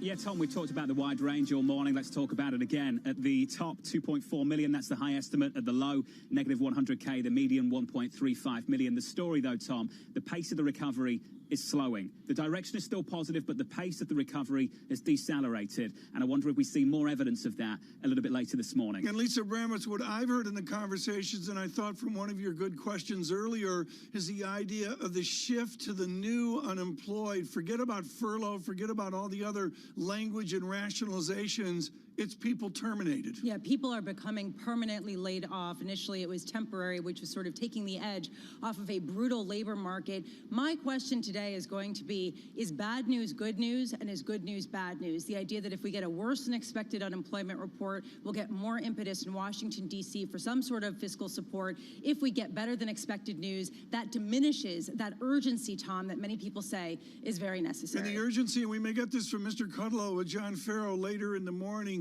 John, we have had a 30-point swing in S&P futures from up 20, a nice bounce here 2 hours ago, to now negative 10, make it negative 9 right now on S&P futures. John Farrow, in the backdrop of this, particularly for the White House, will be the market action yesterday. Agreed, Tom, and let's revisit what we talked about 60 minutes ago, the absence of price action elsewhere, not just in haven assets. We saw nothing from treasuries, saw nothing happen with dollar-yen. Also in risk assets, didn't really see much of anything in high-yield credit. Credit spreads, as we've discussed through this week over the last couple of days, have done not a lot over the last 4 or 5 weeks, Tom. It's been an equity story, and it raises two questions. Is it just an equity story, or does it raise really important questions going forward about portfolio construction? If you can have a vicious, volatile equity market like the one we got in the last 24 hours, and the rest of your portfolio doesn't offset that in the bond part, in sovereigns, in treasuries, is that a big problem? And what does that mean for you going forward? We welcome all of you on Bloomberg Radio and Bloomberg Television. And to drive forward this conversation, we'll do economics here and, of course, really dive into that jobs report in 27 minutes. But right now, someone that writes very thoughtful notes around his optimism on equities and yet hedging the outcomes of a pullback. Benjamin Laidler joins us from Tower Hudson Research. Ben, you've been really good about being steeled for a pullback. You enjoyed a pullback. Now what? Wow, if 3.5% is classified now as a pullback, listen, we shouldn't be surprised, right? I mean, I'm bullish, been bullish for a while. I didn't expect NASDAQ to go up 20% since the end of July. So, I think we should, we need to be realistic about this. There's going to be, bumps along the way for sure. To your point, I think yesterday was some way natural. You've had this sort of fangs up 55%. Equal weighted S&Ps, still down for the year. So this massive bifurcation. I think tech remains, very well supported here. I mean, I have no problem with these sort of 30 times plus sort of PEs with, the quality that we're seeing with, these positive earnings and these accelerating earnings, right? Just when we think tech is done, you have Zoom, you have DocuSign, you have, they just come out and they smash earnings expectations. So I am very comfortable with that. But I do think the better risk reward is in the sort of, the cyclical, more reopening stocks. And you saw a little bit of that yesterday, right? I mean, there was, tech sold off, but you saw quite a interesting rotation into these sort of reopening stocks. That's where I think the sort of risk reward is as we, as new cases come down, as we come up to a vaccine, as sort of lockdown indices are still very high. I mean, these are, that performance differential has been dramatic. These companies aren't making any money. The operating leverage there, I think, is dramatic, and that's where I think the relative opportunity is here. And John Farrell, a quick data check here. Red and green on the screen, but as Ben Laidler mentions, the Dow green on the screen up 27, SPX -8, and even the NASDAQ still very negative. Yields up about 2 basis points. But other than that, it's a churn to the jobs day market as well, John. But it really shows, John, what you and I have observed with Lisa through the summer, and that is the idea of one day the cyclicals, the next day the techs. The rotation from here to there and then back again all over again, Ben. What are you saying? Stick with growth, stick with tech? Listen, I think you own both, but you own for sort of slightly different reasons, right? I mean, I think that tech is a structural story. It's not going away. Again, I have no problem with sort of valuations, these very clean balance sheets, very high profitability, et cetera, et cetera. But again, I do think the shorter term, cyclical opportunity is in the reopening stocks. And I think I think they're definitely much more under-owned, and that is why I think the risk reward sort of makes more sense. I mean, if we get a vaccine tomorrow, I think the tech stocks are trade sideways, trade down, and that is most of your market. All right, I mean that's what's been the driver of the market. So there is a sort of question here that. If 2/3 of the market's going to struggle, is that sort of 1/3 sort of cyclical side, is that going to be enough to take sort of overall sort of indices up? But I think, in the fullness of time, I think the tech story is just the structural story, which is sort of here to stay and is very well supported, much better supported, I think, than, some people think. But again, I think the risk reward is really on the sort of deep value cyclicals at this point. That's where I think you're going to get the bang. Well, Ben, let's spend a little bit of time talking about that word that we heard so many times in the last 24 hours, and that's the word froth. And it came in the options market, and many people discussed it ahead of the move. This huge demand for short-dated, bullish call options, and then this idea, this intricate, elegant argument that market makers had to go and neutralize their exposure and buy the underlying, and we had this situation where volatility picked up along with the equity market rally. What was your thoughts on that argument, just as an explainer for what has happened in the last 24 hours? Listen, it's sort of seductive, right? If you look at the sort of price action yesterday, it was very tech specific. It wasn't across equities. I mean, as I say, the sort of cyclical reopening stocks, did pretty well. You didn't see the sort of classic sort of safe haven. The dollar didn't do particularly well. Bond yields didn't do very much. So again, very tech specific. Even within equities. So I guess that would sort of support sort of some of that narrative. I mean, we'll see, right? Just because tech has just done so well. Certain bits of tech have got very crowded. We'll see how much of that sort of actually sort of begins to unwind here. But as I say, if tech does keep coming down here, I would definitely be stepping up to that. Again, I think this is a very structural story. And I have no problem with valuations. I think they're very well supported. And as I say, just when you think tech is sort of done, another company comes out and just, smashes earnings expectations. So, Well, sorry. But just to build on John's point, there's this whole belief in the tail wagging the dog, the idea that the Robinhood traders, the newbies are coming in and taking outsized risk, and that some of these outsized risk, whether it's in options or whether it's in actual stocks, is leading to some of these swings that Wall Street is betting against. I mean, is that what's driving this, or is that just a convenient excuse for a natural sell-off, a natural blowing off of steam of some pretty high flyers? Yeah, I think that's an excuse, to be honest with you. If you look at what, I would say two things. So if you look at the sort of Robin Hoods of the world, what they own is not, the large market cap stocks. What they own is smaller cap stocks and cyclical stocks. That's not what's been driving the market. And then just more broadly, I mean, if you look at the AA sort of retail sentiment indices, and you look at some of these other broader measures of retail investor sentiment, they tell you the same thing that, that sentiment is not great. I mean, 40% of the AA surveys say that they're bearish. I mean, that's way above average.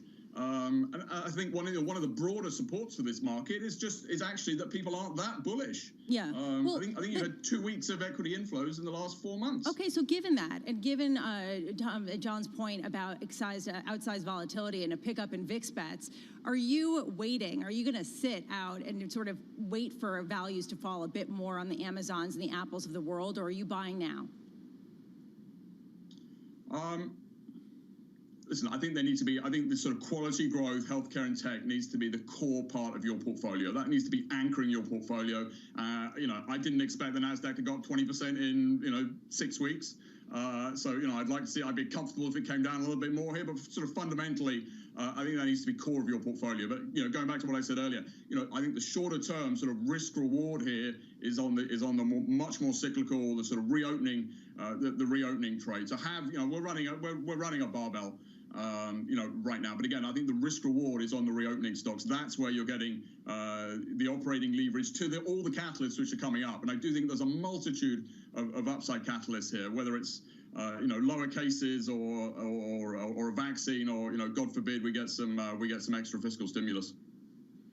Ben, before we let you go, we've got 2 minutes left, so let's not waste it on British cuisine as we have done over the last 10 minutes or so.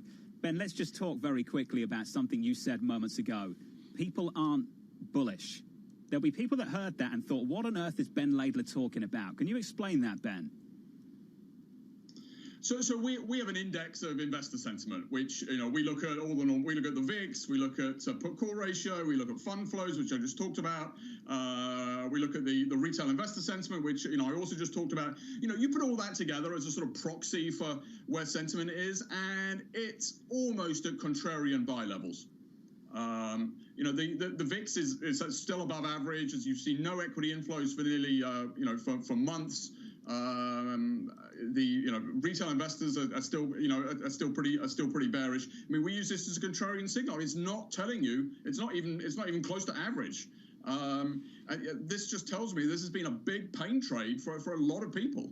They've been sitting the market out. First of all, we thought it was a sort of bear market rally, and we were going to retest our lows, and the market just sort of grinds higher. And I think I think there's a number of reasons this market's very well supported. Whether that's bond yields at zero, and there is no alternative, through to the amount of stimulus, through to new cases coming out. But I think the fact that this market's just been grinding higher, and investors are sitting on, have been sitting on the sidelines, have quite a lot of cash, and are gradually being sort of pulled into this market is definitely one of the supports that's out there. Hey Ben, great to catch up. Ben Laidler of Tower Hudson Research, head of the payrolls report. around about 20 minutes away, 18 minutes away from the payrolls report in America. Coming up on this program, we'll catch up with Jim Glassman, the head of economics for JP Morgan Chase Commercial Banking. That is coming up next. From New York and London, this is Bloomberg. With the First Word News, I'm Karina Mitchell. The U.S. labor market likely saw a fourth month of improvement in August, but chances of further outsized gains are diminishing without the stimulus payments. The monthly jobs report is out in a few minutes from now at 8:30 New York time. Economists project the unemployment rate dropped below 10% for the first time since March. Republicans and Democrats have agreed on one thing. Treasury Secretary Steven Mnuchin and House Speaker Nancy Pelosi are working to avoid a government shutdown right before the election. They won't let the stalemate over virus relief legislation hold up a vital stopgap spending bill that clears the way for the government to stay in operation at the start of the new fiscal year. And the suspect in a shooting of a right-wing activist in Portland, Oregon last week has been killed. Federal authorities say they were trying to take Michael Reinhold into custody when officers shot him. Reinhold was a vocal supporter of the far-left Antifa movement. President Trump has denied a magazine account that he disparaged America's war dead as losers. According to The Atlantic, the president tried to get out of a visit to the graves of American Marines killed in World War I in France. He reportedly said, quote, "Why should I go to that cemetery? It's filled with losers." The president calls the account a total lie. Global news 24 hours a day on air and on Bloomberg Quick Take, powered by more than 2,700 journalists and analysts in more than 120 countries.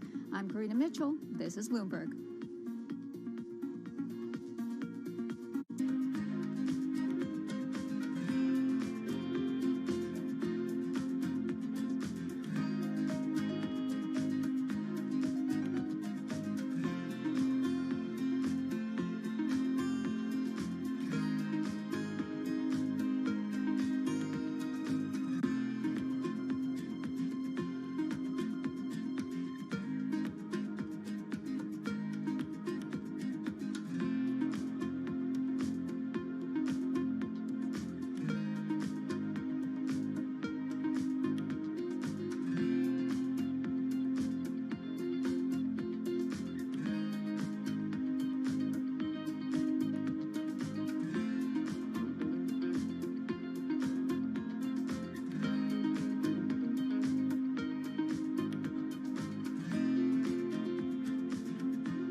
You see coming, some things you don't. The trick is to be ready for anything. John from Infrastructure Support is working every day to keep essential market data flowing seamlessly. We keep on, so you can keep on.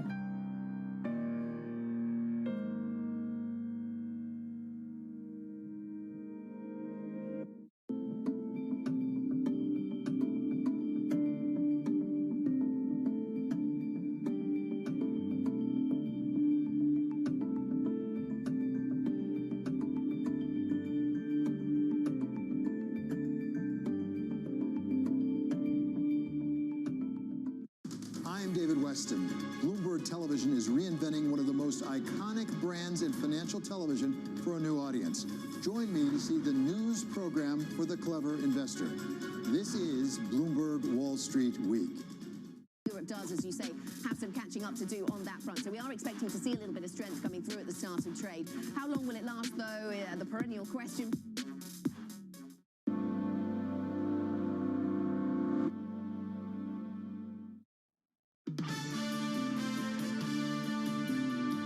This is really what's going to sustain the recovery going forward if we have that fiscal stimulus package.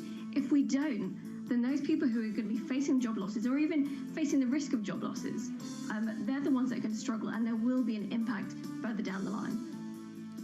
Seema Shah of Principal Global Investors on the need for more fiscal easing ahead of the payrolls report. That print 13 minutes away. Here is the price action this Friday morning. Cross-asset worldwide with equity futures just declining a little bit on the S&P 500, down 0.25%. The pain, though, the epicenter of the pain in the NASDAQ. NASDAQ futures down another 1.4%. But if you took away the equity market, and I just showed you FX, bonds, and maybe a little bit of credit in the last 24 hours, I don't think, Tom Keene, you would have guessed what was playing out in the NASDAQ yesterday going into the close. Real quiet tape into that jobs report, now 10, 12, 13 minutes away. We've had wonderful perspective this morning. Claudia Sahm, I thought, was really something, looking for $6 trillion of stimulus, and that dovetails with a bank like J.P. Morgan, where a few weeks ago, Mr. Kasman and Mr. Ferroli made very clear they see caution ahead. Joining us now, James Glassman with J.P. Morgan Chase Commercial Bank, their head economist as well. Jim Glassman, do you share with Kasman and Ferroli the caution that this report could display? Yeah, it's relative, though. I mean, we've made good progress on the economy. We're back to about 95% of where we want to be. But I think going forward, we've got some big challenges still until we get the medical answer. And I think the biggest challenges are faced by anybody connected to air travel, tourism. That includes municipalities, the air travel business. And I think, next to them, we've got the school problem. So schools are really struggling to figure this out. So I think there are challenges. And I think, but, it's only going to be natural. We've recovered a lot of ground. To make further progress, it's just natural that we're going to slow down. But I think we've got enough momentum in the pipeline to keep moving forward, and we are seeing gradual progress in the labor market, so let's hope it continues. One of the distinctions is goods versus services sector, and I've seen a lot of people, Jim Glassman, concentrating on service sector dynamics. What do you see in your travels on the American service sector? Yeah, the service sector is the most challenged because when you postpone certain kinds of activities, services, you tend not to make it up. And so there is a lot of, but I think the heart of the services problem is really connected to the travel and ironically, the healthcare system, because hospitals got crushed during this quarantine period because they had to clear the decks to make room for sick patients with COVID-19. And you can see that in the numbers. Healthcare spending really plunged. That's because a lot of their revenues comes from elective procedures. But the good thing about that is if you have to postpone an elective procedure, it's probably likely that you've got to reschedule it. It didn't go away. So I think some of that's going to come back, and we are seeing some of that in the, I think when you see more of the detail on healthcare spending, back in May, about 20 states allowed hospitals to start opening up again. So I think we'll see some of that service area come back, but it is a little ironic that the healthcare system is the one that really got squeezed, and that's a very big part of the service sector. Yeah. Jim, we're going to be looking a lot at private sector employment coming up here in about 15 minutes. On the public sector side, though, there are potential layoffs in the wings that are going to get implemented if we don't get some sort of fiscal support passed. I saw the story yesterday about New York City's MTA possibly cutting more than 8,000 jobs in order to deal with their budget crisis. How much do you expect that type of layoffs to start to continue to pick up and to materially affect the economic outlook going forward without more funding from Washington? That's a huge part of the problem here, and it's really the local communities. It's school system and local communities, and that's all about the loss of tourism and travel, which generates a lot of sales tax for communities. So, these guys, we saw some hefty cuts already in the local level and the school system, And I think I think the best hope for that sector is to get people moving again, get the travel system up. And it's kind of hard to believe we're going to get there until you get a medical answer and everybody's comfortable getting back on a plane and flying around. And you see, it's all about international travel, domestic travel, and it really touches everybody. It's not just New York City. Every municipality that I talk to, Coconino, where Grand Canyon is, they see the same. They have the same challenges because air travel at all these major airports is way down to about 1/8 of the normal flow. Well, that's a huge impact on municipal finances. Yeah. Well, Jim, given the fact that we are going to probably see more public cutbacks, how much do you expect the unemployment rate to really go down over the next 6 to 12 months? The expectation today is for it to fall to 9.8%. Well, if you say 12 months, I think I'm more optimistic because I think we're going to have a medical answer. And I think it's helpful that the Fed on the sidelines has really changed their view about what can be sustainable and the benefits of low unemployment. I think that's going to guide a lot of our policy actions because before we went into this crisis, we realized, despite what everybody thought, that this economy could operate at a very low level of unemployment, 3.5% unemployment, without causing inflation problems. And I think that is going to be the GPS for most of the policymakers. And I think, so if you go out 12 months, I think 12 months is enough time to sort of get through this. The next hurdle is just get to the vaccines. Then I think we can start to talk about getting down to those levels of unemployment. But I think for the next several months, you got to be a little cautious. Jim, waiting for a vaccine, though, we have a medical answer. It's not perfect, but we have one. It's called testing. Just ramping up testing and making sure you get the results back more quickly. What I really struggle to understand is why we're not doing this on a much, much bigger scale to reopen that travel corridor between London and New York. And believe me, I've got skin in the game now. I know what it's like to be shut out on the other side. And I'm just wondering, Jim, if they did something there, what it would mean for your forecast, for your economic outlook. Yeah, I think we're all struggling to figure out why this is not possible. I think the earlier you can catch things, the safer you are. And I think that's what Cornell and schools like University of Illinois were trying to do, bring kids back to campus, but just do aggressive testing. It seems to me that that's the answer. But I don't know what the obstacle is. You got a feeling, though, that until you have a better idea of how to catch this earlier, people are going to be nervous. Yeah. Jim, great to catch up. As always, Jim Glassman there of JP Morgan Chase Commercial Banking ahead of that payrolls report in about 5 minutes' time. Tom Keene, testing. One of the most important travel corridors on the planet, maybe even the most important travel corridor on the planet, London, New York. And we can't get a system put together where there is testing on the New York side and testing on the London side. Yeah, I think it's absolutely extraordinary, and particularly when you look at the airports, particularly how well-run Heathrow is, and, you know, with those high fees they have, they seem to do everything right. So at least incoming to Heathrow, you'd think they'd absolutely nail it down. I'm not so sure, John, at JFK they can handle that. Coming up on the program, Tom, the payrolls report just around the corner. Coming up, we will catch up with Randall Krosner, the former Federal Reserve Bank governor and University of Chicago professor, joining us on the other side with equity futures coming in 0.2% on the S&P 500. We are down 6 points. The payrolls report, your estimate 1.35 million. That's the consensus view. The range wide. The print coming up next right here on Bloomberg Surveillance.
Novartis. How has it shaped the leader you've become in dealing with this pandemic? What I find to be incredibly valuable in a situation like this is having that breadth of experience leading large organizations.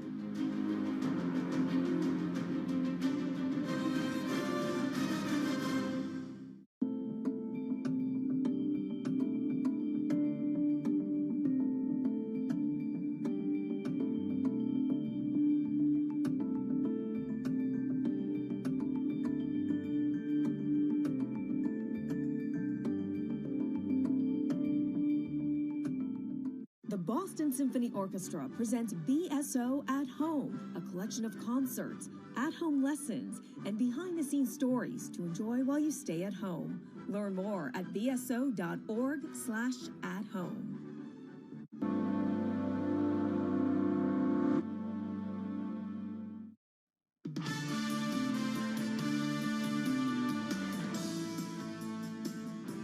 The payrolls report for the month of August, seconds away in the United States of America. Your estimate, 1.35 million, with equity futures coming in 8 points on the S&P 500. Here's Mike McKee.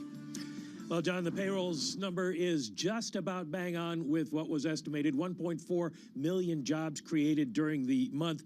The unemployment rate, however, falls more than a percentage point better than estimated, down to 8.4%. from 10.2%. So that is particularly good news on its face. But let's wait and see what the participation rate is and what happened to the labor force. Labor force participation rate increasing by 0.3 of a percentage point to 61.7. So that does suggest that people were coming back into the labor force, at least. The employment to population ratio rising by 1.4%. One thing we have to keep in mind in terms of the overall hiring this month is that there was a big gain in census hiring. I'm looking for the number here. I'm not seeing it immediately, but we know that they hired a little over 200,000 employees temporarily. Those jobs will go away at the end of September right now, it appears to be. Employment in private education rising because schools are coming back. Average hourly earnings up by 11 cents on the month. So we're starting to see some gains here. The civilian labor force rises by 968,000. So the drop in the unemployment rate seems to be legitimate, seems to be a relatively good one that you can say this is reasonably good news. Unemployment rates, I'm trying to see here. Yeah, the unemployment rates for different minority groups. The white unemployment rate is 7.3%. The black unemployment rate, 13%. Both of those down about almost 2%. Asian, 10.7%, and Hispanic or Latin ethnicity, 10.5%. So we see progress all across the board here. The number of jobs hired, number of people who were hired over the month is lower than it has been in recent months, and it is padded by census hiring. However, the unemployment rate does fall, which is good news.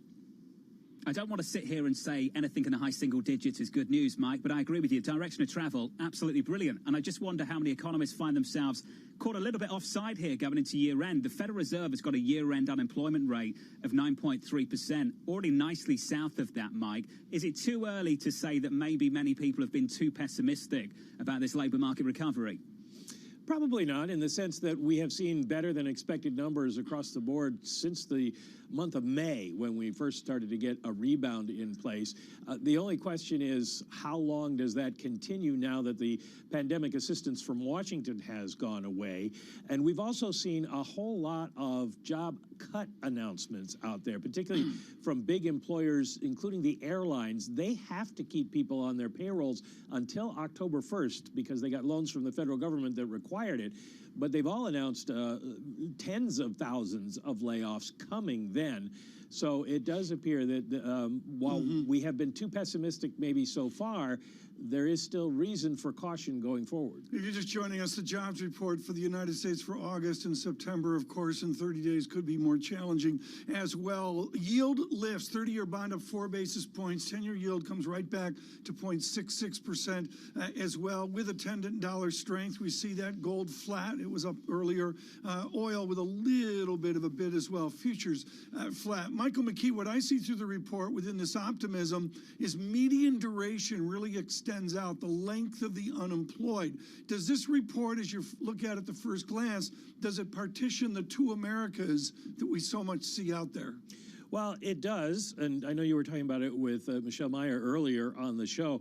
I think if we go back and look at the change in employment in various categories, the leisure and hospitality space added 174,000 jobs, but they lost 7.5 million back when the pandemic first started. So they're nowhere near getting back to where they were. And of course, we saw a number of additional lockdowns of bars and restaurants during the virus spike in the month of July. So that is not good news for people in that area of the economy. When you look at construction, this is an interesting one. Only 16,000 hired after 27,000 were hired in the month of July. And yet we've seen construction boom. Does that suggest we have a shortage of construction workers out there that will push up prices? Manufacturing up by only 29,000, even though that has been a strength. So when we look at the numbers, there's still some questions, shall we say, that we can ask about how things are going to go. We should also look at the number of, looking here to see if we have it, yes, we've added only about 20,000 jobs, 20 to 30,000 jobs in terms of revisions the past 2 months. So no big gain from that either as we look through the numbers here. Mike, I'm a little confused because if you look at the number of jobs added, they pretty much were in line with expectations. They were perhaps revised a little bit up, a little bit down, not big revisions from the previous months. How can the end unemployment rate be so much lower than what was expected at 8.4% rather than the expected 9.8%? Well, you have to look at the fact that there's two different surveys. The establishment survey is the one that you were quoting in terms of jobs and revisions. The household survey is a different number, and employment there rose by 3,000. Wait a minute, I'm trying to get this right here. 3,756,000. The unemployment level rose by looks like 13 million. So the level change, or 13,000, goes down. I'm a little confused by the numbers here, so I'm going to back off this, but I'm going to say they are two different surveys. Mike, 2020, we start dealing with millions now. I know it's changed. It used to be thousands. It's just the scale and how much we've seen these numbers churn in huge, huge size. Mike McKee, fantastic as always. He'll be back in just a moment. I want to run you through the price action quickly. It's another upside surprise on the payrolls report. I think that's 5 in a row now. The magnitude of this one, much smaller, but still an upside positive surprise. In the equity market, futures unchanged off the back of this one. But Tom, you correctly identified the move. It's in the longer end of the Treasury curve, not the 10s, the 30s, up by about 4 basis points on a session now to 1.4%. And Tom, that unemployment rate is encouraging. It's important. It's encouraging, and I hope it continues. Year end, the Federal Reserve is looking a little bit pessimistic very quickly at 9.3%. That's their forecast year end. Right now, 8.4. It's interesting, John. It's, definitely a constructive report. There's no question about that into September. But we've seen some of the layoffs, particularly airline companies, United and the others, here recently, where maybe it will be a more challenging report here the first week of October as well. I've been looking at any number of things, the median duration. I'm not sure if we have that chart right now on median duration. This is, of course, the length of the unemployed out there. For those of you on radio, it's real simple. It was a hugely successful chart for years as the angst of unemployment went away. And then it reversed, to say the least, with a massive spike up in median duration. And I'll get it out on Twitter for those of you on Bloomberg Radio as well. One of the great strengths of Bloomberg surveillance as we welcome you on radio and television is an eclectic view of economists. We now turn to the former governor of the Federal Reserve System, Randall Kroszner, truly one of our experts in financial economics and, of course, parting that into the labor system as well. Randy Kroszner, in your wonderful reading of the literature, how is our labor share doing? This is something, we'll speak to Blanche Flower later, but this is something that's so important, labor getting its fair share of any economic growth presumed forward. How is our labor share? And so we certainly have seen the labor share decline over time.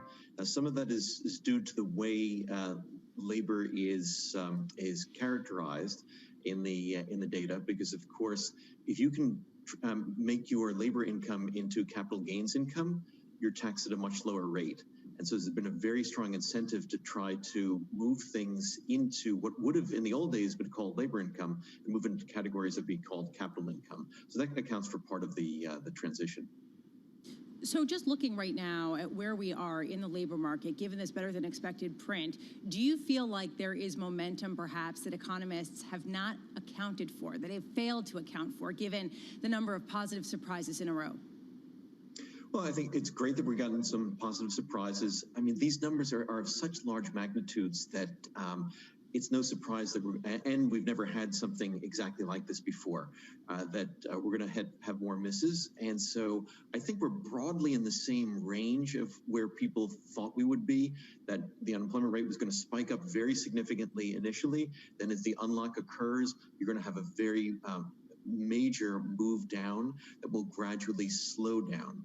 And also, as you were mentioning before, there's an additional bump because of the census workers that will make the unemployment rate look lower this month than otherwise. But if we're going to make a mistake, I'm glad things are better. Well, yeah, I mean, look, we all are. This has been a brutal market, and it's been moving from temporary layoffs to permanent ones. We've been talking about Coca-Cola and the airlines and everybody else announcing layoffs, even the companies that are doing well. I want to go to the numbers. The confusion that Michael McKee, who is brilliant and who's been doing this for years, was displaying came from a very confusing set of data. Yesterday, we had a changed method of accounting for jobless claims. Today, there are separate surveys that are coming out. Do you feel like the data itself is more confusing than it's ever been before? Well, I think that the fundamentals of the data are the same, but it's just the movements in the data in these short amounts of time are so much larger than we're used to that, of course, there are going to be possibilities for misinterpretation or miscategorization. So I think we have to take these numbers with a little bit of a grain of salt, not because there's something wrong with numbers, but just the movements are so large that what used to be 100,000 was a big movement. Now it's 1 million. And so it's just a very different kettle of fish. Professor Krosner, there's a raging debate, and this goes more to your wheelhouse of financial economics. And over the years, the debate is on the growth rate needed given the interest rates within our fiscal policy. This is the crying worry right now of those looking at our deficit buildup. Give us your sense right now of the growth rate we need given the potential interest rates higher that we may experience. Are we near a point of worry, or do we need to worry out, say, to 2025? I think in the longer run, there's a challenge. I mean, right now, it seems that the markets are very, very willing to finance countries that have astonishingly high deficits, whether it's the U.S., Japan, and a number of other countries, at least of major countries. Emerging market countries are facing enormous challenges, but some of the large countries like the U.S. are very fortunate at the moment to be seen as relatively safe, and there's a lot of money looking for those relatively safe assets. The challenge is that at some point, the chickens will come home to roost, that someone will say, well, can they really pay all of this off?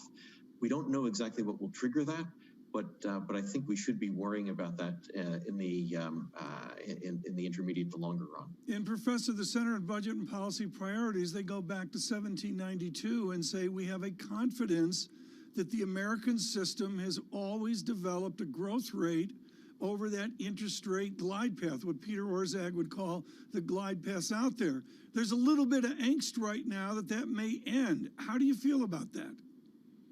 Well, that's a concern now. In at least the short to intermediate run, interest rates are around zero, even the 10-year rate being less than 1%. I mean, that's really unprecedented. And in many other countries, we're seeing long-term rates be negative. And so obviously that makes a lot of fiscal spending much more feasible when you have zero or negative rates. But if and when those rates go up, that's when the challenge will come in. I think that's going to be at least a few years off, but we shouldn't be complacent now and say, oh, well, we can just borrow forever at zero and it's no problem. With that kind of attitude, you won't be borrowing for very long at zero, and the come home to roost sooner. People have been saying that. We haven't seen it, but people keep saying that. I do wonder, Professor, going forward, if the Fed is out of tools to improve the labor market from here. Well, I think you can't rely just on the Fed for everything. People try to rely on the Fed to cure all ills. There's some things that the Fed can provide support for. It can provide a lot of liquidity to markets. So when there was market dysfunction in February, March, they were very helpful in that. Right now, I think it's much more the transition. The shock of COVID is really a fundamental shock to the structure of the economy. I think it's much more fundamental than what happened with the global financial crisis or with 9/11. Some parts of the economy are simply not going to be coming back, and we have to acknowledge that there's going to be a transition there, and that's going to take time. The Fed can't directly address. Professor Krasner, thank you so much with the Booth School of Chicago. We're thrilled that you could join us today on this Jobs Day. We finished this hour strong. You can do that very simply with the good guests that we have. We're going to come back to Michael McKee for a second. Look, Michael McKee, we do this with rates 3 basis points higher, 4 basis points in the 30-year bond, futures churning, dollar stronger a little bit. Mike McKee, what's your observation? Well, I got a couple of things for you here, Tom. First, let me clarify what happened with the unemployment rate, because I finally got my numbers straight there.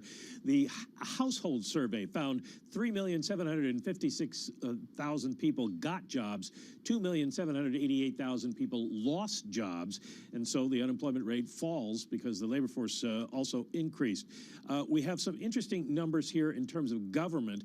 251,000 jobs added on the federal side, but 238,000 of them were temporary census workers. So you take this 1.4 million, and you're going to have to subtract 238,000 to get a number that would stand you going forward, because the census ends September 30th. I talked about leisure and hospitality, food and drink. 134,000 people were hired there during the month, but they're still down 2.5 million jobs. And overall, 24.2 million people said they were unable to work because their companies either were not open or had closed permanently. So there's still a very big hole out there. And one quick thing, Lisa, 24.3% of the people who were at work worked from home. Mike, that is shocking and yet not entirely surprising considering what we have seen over the past 6 months.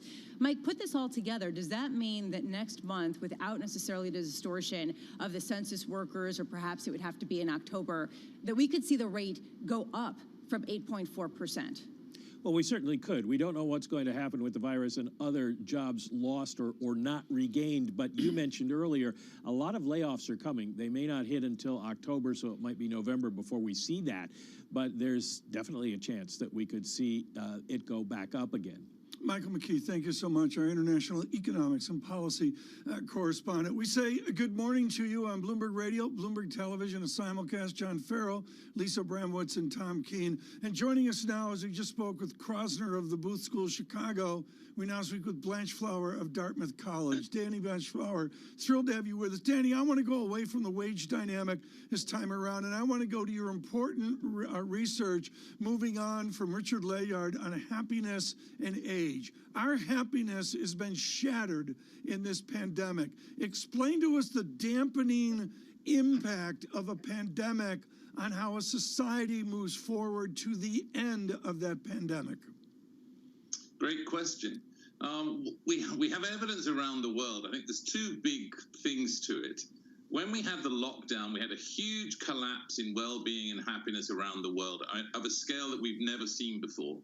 And the census and the Office of National Statistics have tracked it. One of the things I think we're learning now is that people have adjusted a little bit. So think of a big drop and then adjustment taking place, people becoming adjusted to the fact of a new world. But this is a major shock to people's thinking and behavior.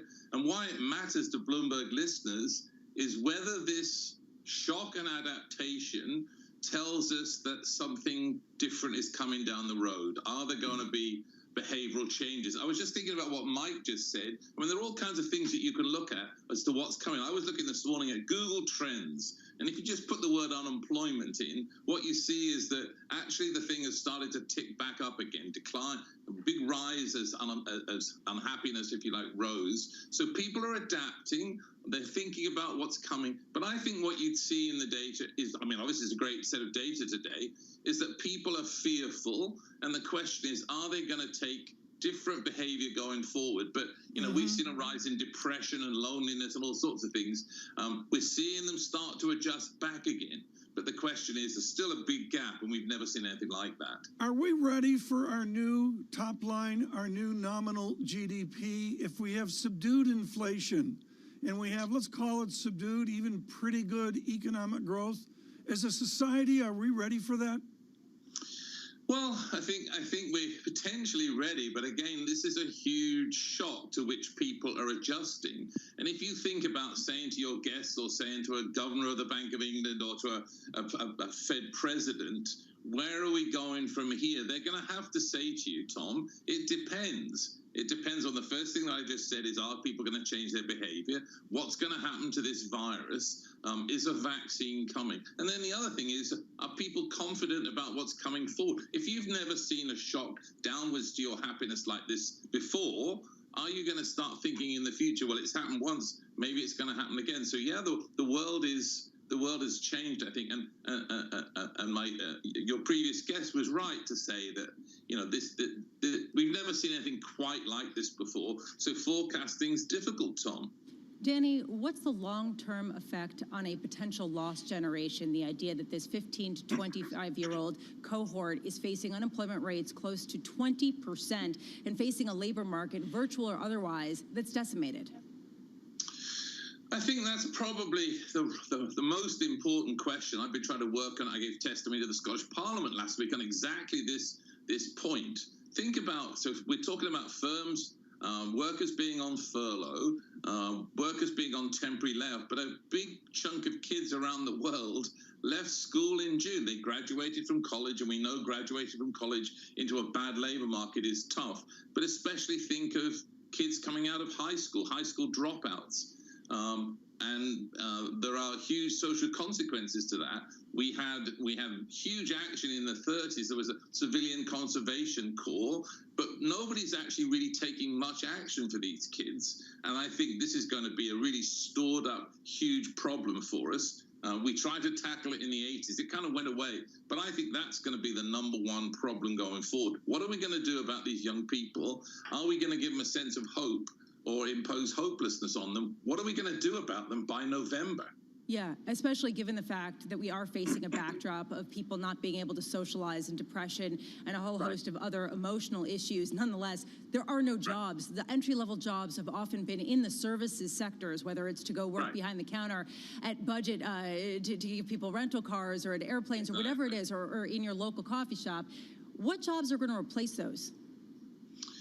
Well, it's going to be, it's difficult to know. And obviously we've seen a big growth in delivery drivers. We've seen Amazon and Walmart and others. We've seen home delivery of foods. I think it's really hard to know the answer to that. I mean, it's a great question labor economists are always asked. But if you think about, say, in 1990, if you ask me, what jobs are going to replace those in 2020? And the answer is I have absolutely no idea.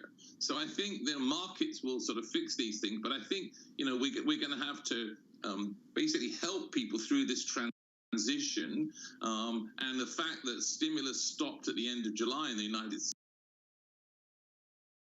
States, I mean, no one's talked about that. Eventually, at some point, this stimulus and the lack of money coming into the economy, the lack of spending, is going to reflect itself into the labor market, which is a lagging indicator.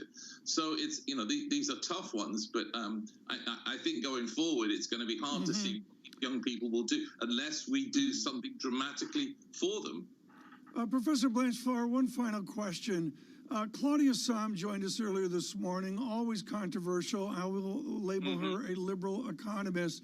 And she says, look, we got to get it going. And her statistic is a $6 trillion aid for the United States of America. what's the Blanchflower statistic? I don't want to get you in trouble with Dartmouth, but what's your stimulus estimate that would be appropriate? Well, I think the answer is that what we learned in the past is it's the issue is probably doing too little, not doing too much. I mean, Claudia's obviously been pushing these kinds of issues and has been very good on it. I think the answer is several trillion is going to have to work and have to be used. We're still at 8. I mean, okay, we're still at 8.5% unemployment plus another 0.7 because of the error. I mean, these are historically high numbers. Think where we were in March. We were at 3.5. So these are really big numbers. But I think the answer is doing too little is clearly the problem. It's hard to see what the consequences are of doing too much. If you think what Claudia said, if you did 6, what would it do? Well, it would boost the economy like crazy. And then Randy Crosby's right. At some point, then you would have to do something about it. But doing too much is much better than doing too little. I think that's the answer. We are out of time. David Blanchflower, thank you so much, of course, at Dartmouth College. Lisa, fascinating. Lisa, what's your observation on this historic day? That the number of people in the United States who are seeing permanent job losses rose by about 500,000 to 3.4 million Americans. That's the highest since 2013. That number creeping up, Tom. You've been talking about this idea. Initially, it was temporary layoffs and furloughs. These are increasingly permanent. What's the influence on the market? What's the influence on the labor and I go economy? back to median duration, Lisa, which is the one statistic that really jumped out at me. And we've got the census angle that Mike McKee nicely explained. That's out there. Joe Weisenthal out on Twitter on the census statistics as well. But Lisa, what's so important to me is a median duration just hasn't come down. Maybe it will in the coming months, not to be gloomy, but you look at those layoffs at airlines, et cetera, you really got to wonder where we are in 30 days. It's so hard to talk about these numbers, though. I mean, this is something that Randy Krosner was talking about. How do you look at data where the fluctuation is measured in millions? How do you have takeaways from that and extrapolate it out over a longer term, Tom? Well said, and let me do the data check right now. Round trip over the last 3, 4, 5 days. Futures up 6, but on yield, the 30-year bond back to 1.40%. We go to 4 digits on jobs day. The 10-year yield 0.6592 as well. We continue forward in the next 60 minutes, a conversation with Lawrence Kudlow, our John Farrell, with a gentleman from the White House. Thank you for listening on radio. Thanks for watching on television. This is Bloomberg.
The Boston Symphony Orchestra presents BSO at Home. While you stay inside, enjoy a curated collection of archived concerts and behind-the-scenes stories from BSO musicians. BSO Homeschool provides lessons for music lovers of all ages. New performances and messages from musicians are added regularly. Enjoy these selections and much more at bso.org/at-home.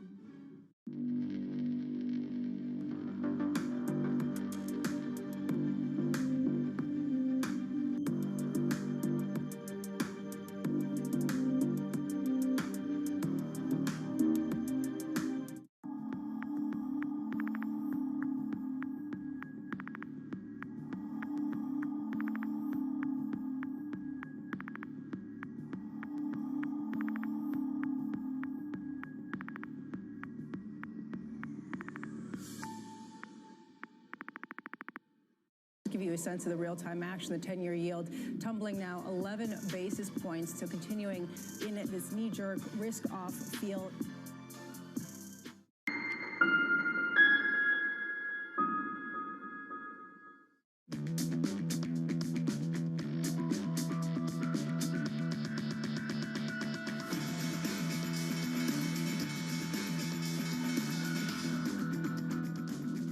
From London and New York, for our audience worldwide, good morning, good morning. The countdown to the open starts right now with 30 minutes until the opening bell. Equity futures positive on the S&P 500, negative on the NASDAQ after another upside surprise on the payrolls report. With your data this morning, a good morning this Friday morning, it's Mike McKee.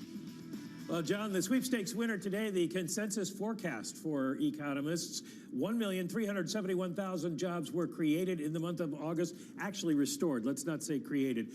1,350,000 was the forecast, so remarkably close. 1,027,000 private sector jobs created. The unemployment rate is the big surprise, 8.4%.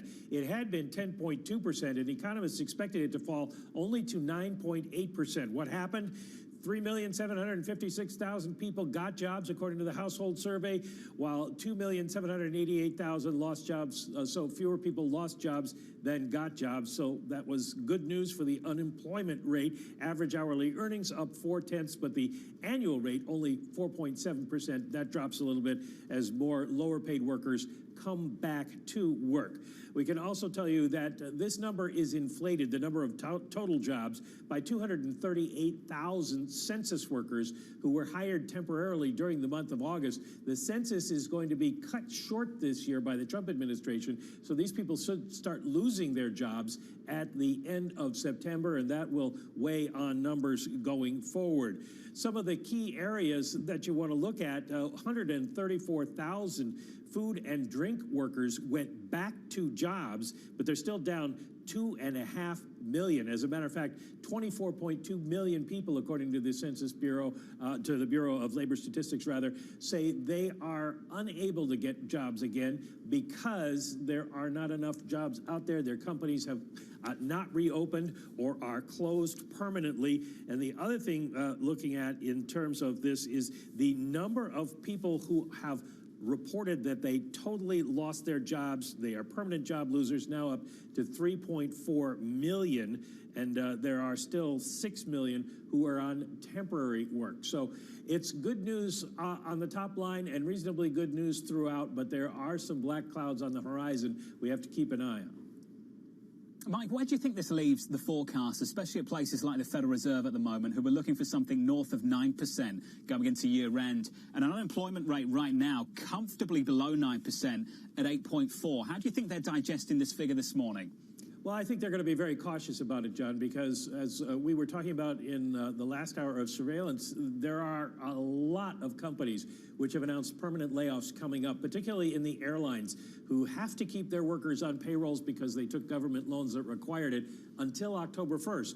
But you have American Airlines saying they're going to lay off 19,000, United saying they're going to lay off 16,000. All those people are going to be unemployed, and we could easily see the unemployment rate go up. And each month we see more and more people reporting that their companies have gone out of business and there's no job to go back to. So it is still a long way from being considered a successful recovery yet. You wonder what this means for the fiscal debate. We'll catch up with Kevin Cirilli down in Washington, D.C. a little bit later this morning. Mohamed Al-Arian of Allianz and Bloomberg Opinion tweeting just moments ago saying the following: markets are asking if good economic news is bad policy news. Mohamed, we're lucky to have with us right here, right now. Mohamed, fantastic to catch up with you, sir. Let's talk about that. Is good economic news bad policy news?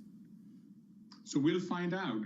Look, what do we take out of this report? One is the snapshot, in line or better than expected, and I think it speaks to a dynamic economy.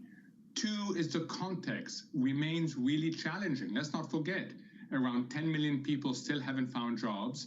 You just heard Mike say that we expect a lot of unemployment, a lot of layoffs in the period ahead because companies have announced this as the process migrates to the larger company. And also, the amount of permanent unemployment now is significant. So that raises a really difficult policy dilemma. I think for the Fed, Mike is absolutely right. They will say, let's not take the good news, let's stay very accommodating. On the fiscal side, it's trickier. And I'm really glad that you're going to talk to Larry later on, because it's going to be really important as to whether this number increases support for a new relief package or says, you know what, we really don't need it that badly. Well, what's your interpretation right now, Mohamed? I think we need it. I think this economy is dynamic, but not dynamic enough given the shock that it has received. And I think that fiscal and structural reforms have to act. John, remember, at the end of the day, you are battling two anti-growth issues. So in addition to relief, look at growth. Look at inclusive growth in particular. One is rising household economic insecurity. And Danny Blanchflower in the previous hour said, look at behavioral issues. And the second thing is lower productivity, greater industrial concentration, deglobalization. So it's important that the policy effort remain consistent. Well, let's connect that to markets, Mohamed. Let's talk about that. You always talk about the journey. The direction of travel is still positive. Don't know what the destination looks like, but direction of travel is still positive. The pace of the journey arguably slowed down over the last several months. Do you think what we're seeing, the direction of travel, the rate of change, the pace of the recovery is sufficient to support risk assets in the months to come? John, that is so tricky to answer because the market has been conditioned to look at only one thing. Is liquidity support from central bank ample and predictable? And the answer so far has been yes, it is. And if that answer is what dominates the investor's mindset, then people will still look in relative terms, and in relative terms, they will think there is no alternative to stocks. If, however, they say liquidity is necessary but not sufficient, we also need at some point to be validated by fundamentals, then it's an absolute question.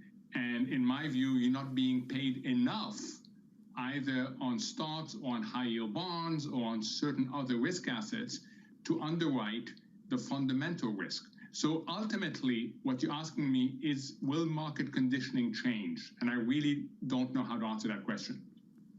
Well, let's talk about the mindset of the investor, Mohamed. That's something you are talking about. What would shift, change, adapt, force the mindset of investors to adapt to something new, to change? It's certainly not going to be one day of choppy price action. What is it? So it's going to be several days. And I've been very keen to alert people, look at what the derivative market is telling you. And it's basically telling you right around where valuations are, no one really wants to challenge that. Why? Because they've been steamrolled over and over again by the favorable liquidity technicals.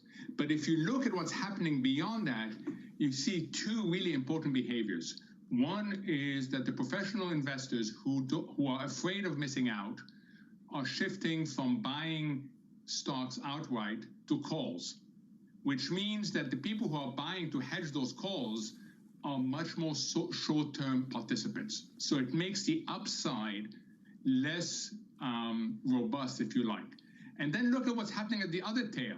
A lot of people are buying tail insurance. So what you get is, as long as the moves are limited, then you can bet on technicals. But if the move becomes big to the downside, it will encourage more selling. So it's a really interesting picture. So, Mohammed, you wrote a wonderful piece in the Financial Times before this sell-off earlier in the week about the fragility beneath the surface of this market. So let's build on that. Is this the correction in the context of a massive run over the last several months? Is it the beginning of a rotation away from the big winners to maybe the losers? Or is it something more broad-based? Because what stuck out for me and many others, and you as well, I know, Mohammed, in yesterday's price action, was what didn't happen elsewhere. Treasuries did nothing. High yield barely budged. Slightly wider on high yield spreads, not a lot. Looked at the Japanese yen, dollar yen, did absolutely nothing as well. What's your read across about what didn't happen in the last 24 hours? So, it's interesting, John, because it depends when you look. Yesterday, you're absolutely right. But look at the day before. In fact, I tweeted it. The day before, stocks were again at record highs for the NASDAQ and the S&P, despite government yields being lower, despite high yield not narrowing, despite the VIX going up. So it depends which day you look at as to are markets more consistent or less consistent with what's going on. Mohammed, if I had to put you on the spot just before we let you go, do you anticipate a fiscal package ahead of the November election? I do, but it's going to be smaller than what the market expects. Put a number on it then. It's going to be in the 1 trillion range, if not slightly below that. That, I think, is what will end up coming out, and it's going to be seen as something that both sides can spin to their advantage. Mohammed, really lucky to have you with us on the programme this morning. As always, thank you for getting up early on the West Coast for us and disrupting the family a little bit as well. Coming up on the programme, big tech setting up for another sharp decline following its worst day since March. That conversation coming up next with BlackRock's Rick Reeder after another upside surprise on the payrolls report. Equity futures turning positive 20 minutes out from the opening bell. The S&P 500 up by around about 4 points. NASDAQ futures taking a beat down going into the open. Once again, we're down 0.8%. We are off session lows going into your Friday morning opening bell. This is Bloomberg.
This is Bloomberg Best, your weekly review of the most important business news, analysis, and interviews from Bloomberg Television around the world. Ken Burns, welcome to Bloomberg Big Decisions. We have always been a mixture of things. We are always stronger for that mixture. Growth is a way to stay competitive, delight more and more consumers.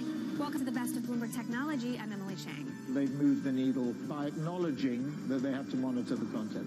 What is one word of advice you'll take with you? Learn how to listen. And that is certainly something that has served me well. Ankiti, where do you go from here? It's a huge market. It's a huge opportunity. I want to go 100x from here. Our philosophy is to partner where we can and stand apart when we should. It's really a reminder, isn't it, just how sensitive the markets are to any commentary about trade. We did see some pressure on the yuan. We did see some pressure on the futures. That is now being reversed. I'm David Weston.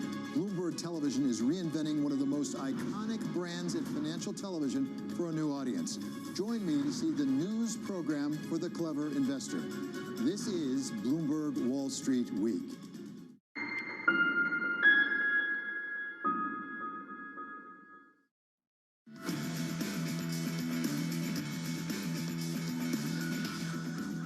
I don't think it's absurd to think that some investors would find the equity markets a bit frothy and they would just take some profit. Investors' positioning did not show any signs of exuberance, which could indicate that the sell-off could be rather limited. I think it's more like some profit-taking short-term rather than the start of a downtrend.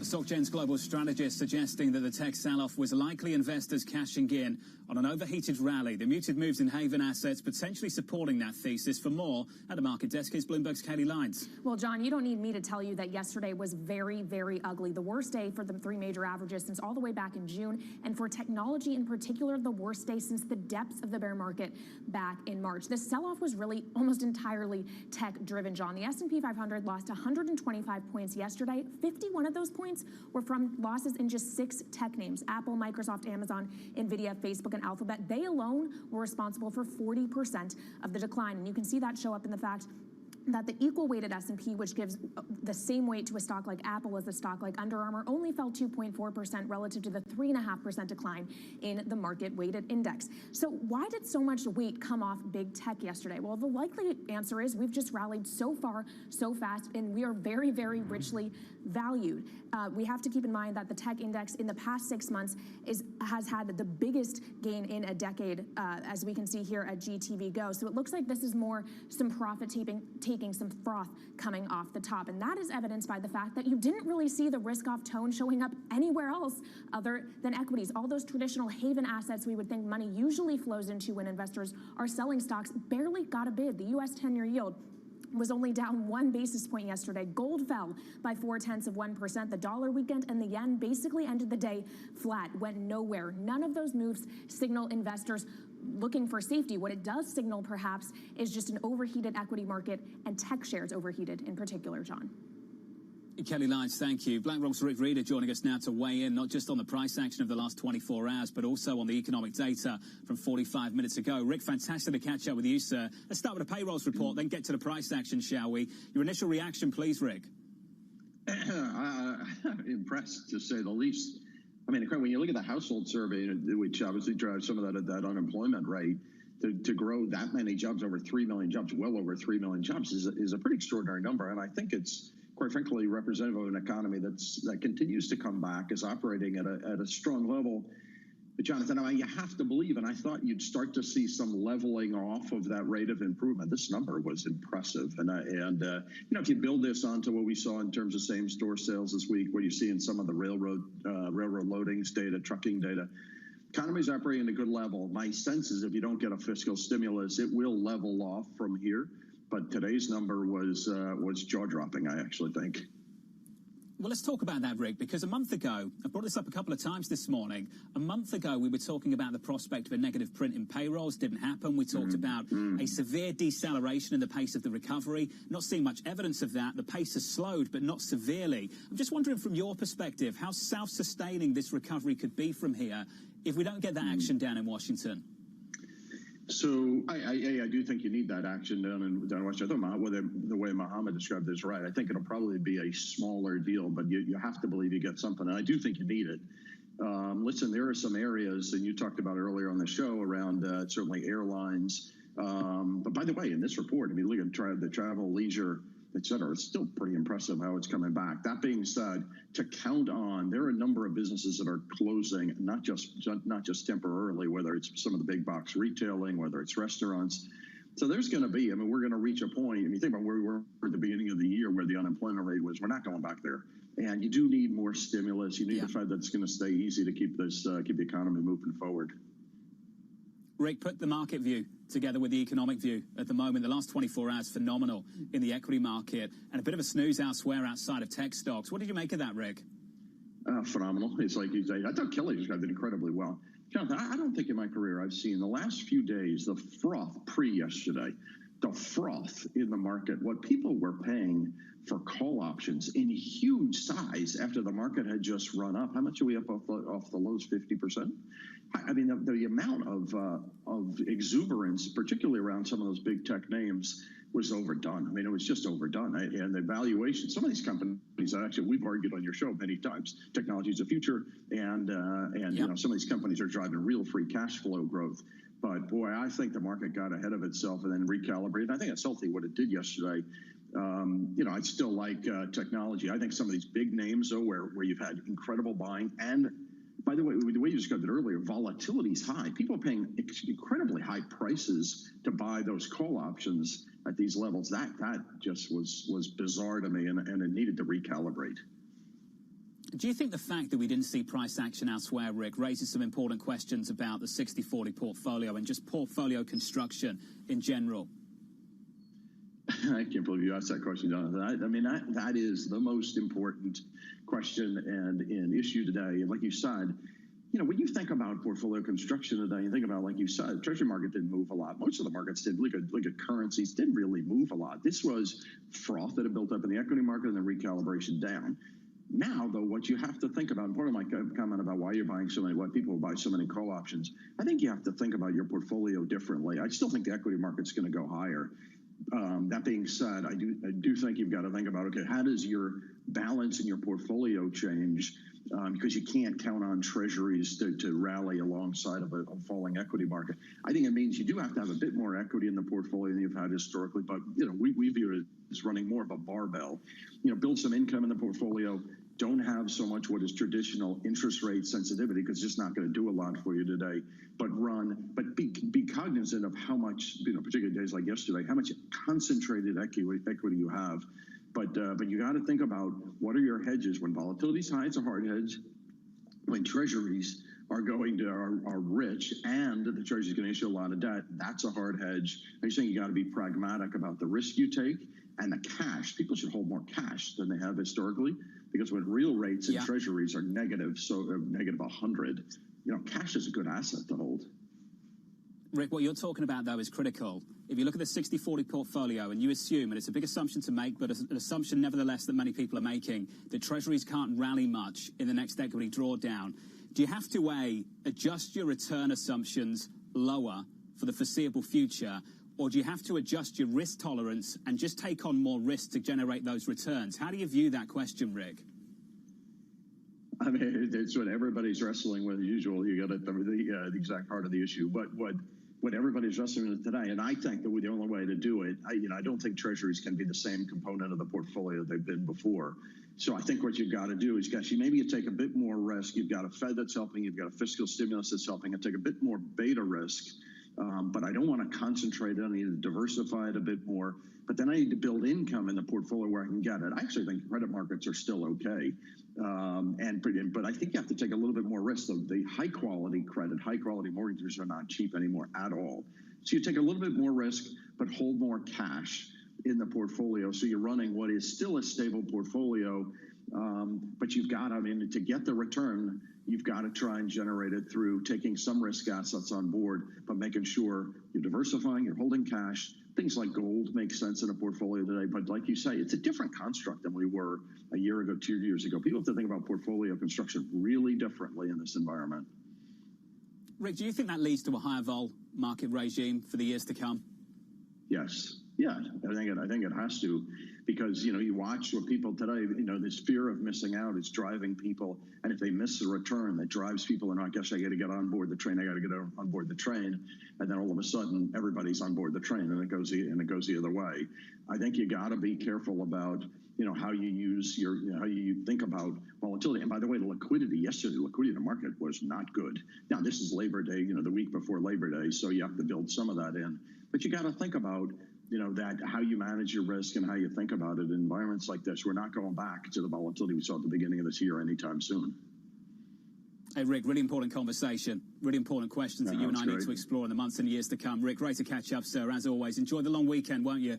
Rick Reeder of BlackRock. Coming up, the analyst action you need to know. That'll be next in our morning calls. Another upside payroll surprise. We'll get the reaction from JP Morgan's Oksana Aronoff around the opening bell. With equity futures turning positive, up 10 on the S&P 500, negative on NASDAQ futures after a really choppy session just yesterday. Over in Europe, a nice rally for the FTSE, up 0.9%. The DAX bouncing back, up 0.25%. The opening bell just around the corner. Your morning calls this Friday morning coming up next. This is Bloomberg.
The investment bank merger is something we have been discussing actually for months. This is not a cost exercise. There will be some cost benefits, but it's really about having one underwriting business, to have one investment bank globally, one equities business.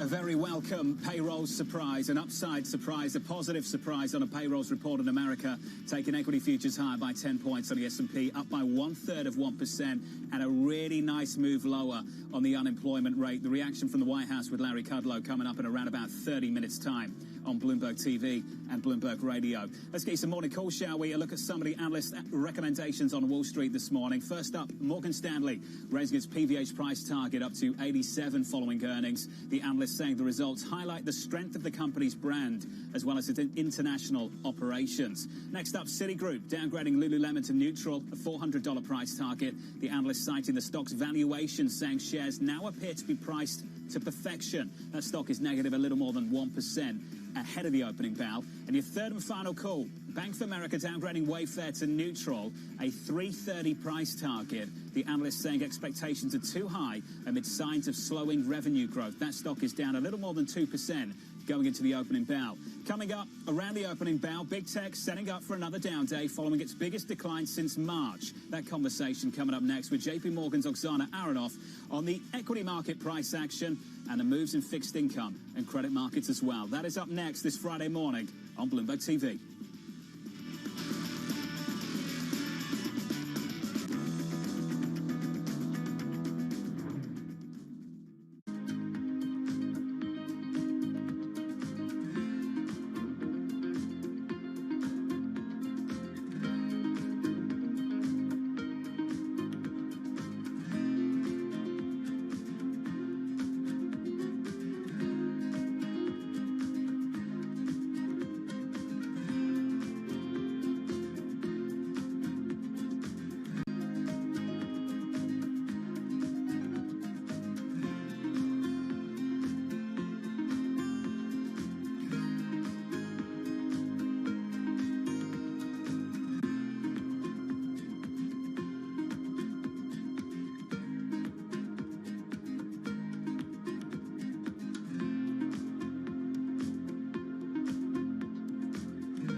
You see coming, some things you don't. The trick is to be ready for anything. Pablo from Infrastructure Support is working every day to keep essential market data flowing seamlessly. We keep on, so you can keep on.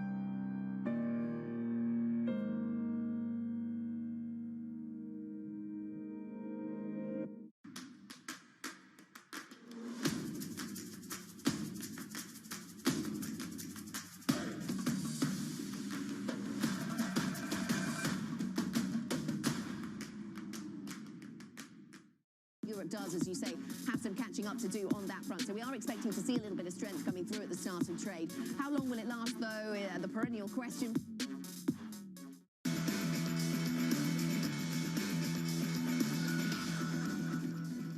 Going into the opening bell, 25 seconds away with equity futures unchanged on the S&P 500. On the Nasdaq, biggest sell-off going all the way back to June in yesterday's session. Some negative follow-through, down about 89 points and down 0.75%. Switch up the board, post-payrolls. This is where the move was. The long end of the Treasury curve on a 30-year yield, inching higher by 3 or 4 basis points. On a 10-year, up by a similar amount to 0.67%. In the FX market, stronger dollar, weaker euro. Euro dollar coming back down to 118 after a sneak peak of 120 earlier this week. And in the commodity market, $40.95 on WTI. We are down 1 full percentage point on crude. That's the cross-asset price action around the opening bell. Let's get you some movers at the market desk. Here's Abigail. John, let's start out with one stock that is absolutely soaring on some of our own exclusive reporting, and that is IMAB. The Chinese biopharma ADR is absolutely sky high, up 30%, actually 15% now, but still really popping on the day. This after AbbVie signed a $2.9 billion cancer deal with the company. AbbVie will pay $180 million upfront to IMAB, and they have a therapy used for multiple cancers that can potentially now be brought to the U.S. J.P. Morgan, of course, in Europe, the bank's the second best sector for the stock 600, up about 1.3%. We're seeing some follow-through for the financials here in the U.S. This as yields are rising around the world as bonds are pulling back. Broadcom reversing a decline before, up 2.3%. They put up a solid quarter, perhaps not quite as much as some investors would have liked, but they also are seeing signs of a smartphone rebound, so the stock being rewarded. And then Peloton, down about 0.8%. They introduced a cheaper treadmill, a new bike. They do report next week, John. This stock up 190% on the year, so probably some fear of too far, too fast. And speaking of too far, too fast, yesterday, of course, we had the sharp reversal of the frothy rally that you've been talking about with all of your guests this morning. Today, we're seeing cooler heads prevail. Apple had been down sharply in the pre-market, now up ever so slightly. Amazon down slightly. Tesla in the pre-market had been 5.8% after nearly being in a bear market, now a little bit higher. So you're seeing some buy the dip action here, cautious. Something to point out here, John, is Apple and Tesla soaring on Monday. Probably nothing has changed with these stories between then and now. So what we've seen this week, some technical selling. Today, some bold and brave buyers stepping in. Abigail, thank you. Looking forward to catching up with you a little bit later in the hour on the sector price action. At the individual stock level, Abigail walking us through some of the movers. At the index level right now, positive 1/3% on the S&P 500, a mild move higher on the Nasdaq. Ben Laidler of Tower Hudson Research saying stick with the high flyers. You saw quite a interesting rotation into these sort of reopening stocks. That's where I think the sort of risk reward is. If tech does keep coming down here, I would definitely be stepping up to that. Again, I think this is a very structural story, and I have no problem with valuations. I think they're very well supported. Bloomberg's Kaylee Lyons back with us for more. Hey, Kaylee. Hey, John. Let's first remind ourselves how much weight was taken off mega cap tech yesterday. Collectively, the NYSE FANG Plus index plunged 6% in the Thursday session, the worst day since March, and the individual numbers are really quite staggering. Apple saw $180 billion lobbed off its market cap. For Microsoft, Amazon, and Alphabet, those numbers were $109, $82, and $59 billion, respectively. Tesla losing $38 billion yesterday alone. Its three-day decline through Thursday, more than 18%, very near, as Abigail said, to bear market territory. All those retail investors that bought Tesla and Apple on the stock splits at the beginning of the week probably pretty bummed out yesterday. We know a lot of those short-dated upside call options blew up in their face yesterday as well. The question is, where do we go from here? We're seeing some signs of stabilization early in this Friday session, and many on the street are saying that this isn't a bubble burst like .com back in 2000. It's more of a cooling off of a rally that has brought valuations to north of 35 times on a PE multiple basis for many of these names. We have to note that for the Information Technology Index, about a quarter of the stocks within it are above their 200-day moving average. Same for discretionary, which of course is basically just Amazon, and compare that with the likes of the energy sector, in which 20% of the members are actually below that long-term trend line. That begs the question, John, as to whether this is going to bring about a sustained rotation out of tech and into value. It was the cheaper areas of the market that outperformed in the sell-off yesterday, and again, they are leading in this Friday session. So is it the time for value? We shall see. But as for tech, there definitely could still be some bumpiness ahead. If you look here at the one-month implied volatility for the NASDAQ 100, it has been rising as historical vol has been falling, and implied vol is still holding well above it. So that indicates that we could be in for some big swings in big tech as we move forward, John.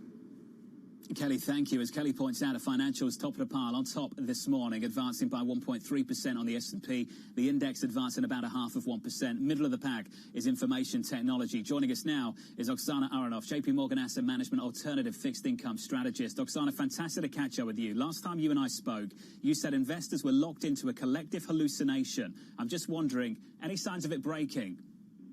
Good morning, John. No, there doesn't seem to be a lot of signs of it breaking, although we'll see whether yesterday is a trend or a one-off. We had, of course, a stronger than expected number on the jobs front this morning, but now we're in a paradigm where good news is bad news and bad news is good news because, of course, good news potentially means less support from the Fed, less support from the fiscal side of the house. We remain very skeptical of the Federal Reserve's action simply because we've seen this playbook in Japan, in Europe. It has been very difficult to make any real money in those markets. We remain focused on the fact that valuations are very rich. I mean, valuations are rich whether you look at credit or equities. They're at 100th percentile richness. You can go back as far as the 1800s to see this. But I couldn't sit here and tell you that, the equity market is overvalued or undervalued, really. Or I should say I can't tell you that the equity markets can't go higher from here because equities, of course, function on animal spirits and stocks price in potentially an indefinite amount of future earnings. Not the case for credit. Credit, you need to be able to put that interest rate payment on the table every quarter, and that is where we're seeing a huge disconnect between fundamentals, which are showing, record defaults, and valuations, which are sub 4% in the higher quality part of the high yield market, double B spreads in the 300s, yields sub 4% in the double B space. That is not attractive against a backdrop of a default rate that's pushing on 7% and is on track to be 8, 9, 10%. For a default rate at that level, we should be seeing spreads more in the 8 to 900 level. And so as this continues, we're just going to continue to get more defensive here. The rally has stalled, though, Oksana. It's worth pointing that out. High-yield spreads stopped tightening around the August mark. Didn't do much through that month. Hasn't done much coming into September either. What's the signal you take from that? So that's a really interesting point also because, of course, when the Fed initially came out with its program to support the corporate markets, we saw a lot of headlines around, Fed is buying junk. In reality, their actions were really predominantly focused on the higher grade portion of the credit market. And really only 3% of their arsenal has been used to support the high-yield market, primarily through high-yield ETFs, which, by the way, has done nothing for them. High-yield ETFs are down, on the year versus the high-yield index being solidly positive. So without a doubt, we are seeing a stalling in that part of the market in high yield, but we really need to see a much more significant reckoning with the reality of fundamentals, which are very, very weak in that market, and valuations are simply still not reflecting it. Oksana, you have said fundamentals will prevail.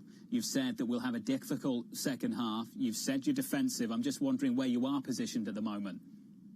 So we do still like to stay defensive via being high quality and short maturity / floating rate, as much in that corner as we possibly can via investment grades. So, for example, floating rate notes have seen virtually no issuance or very, very little issuance this year, unlike the high yield market or the fixed rate investment grade market. And they're still, the FRNs are still offering you obviously a better than cash alternative with a lot of safety there. So we do, that is definitely a way that we're staying defensive.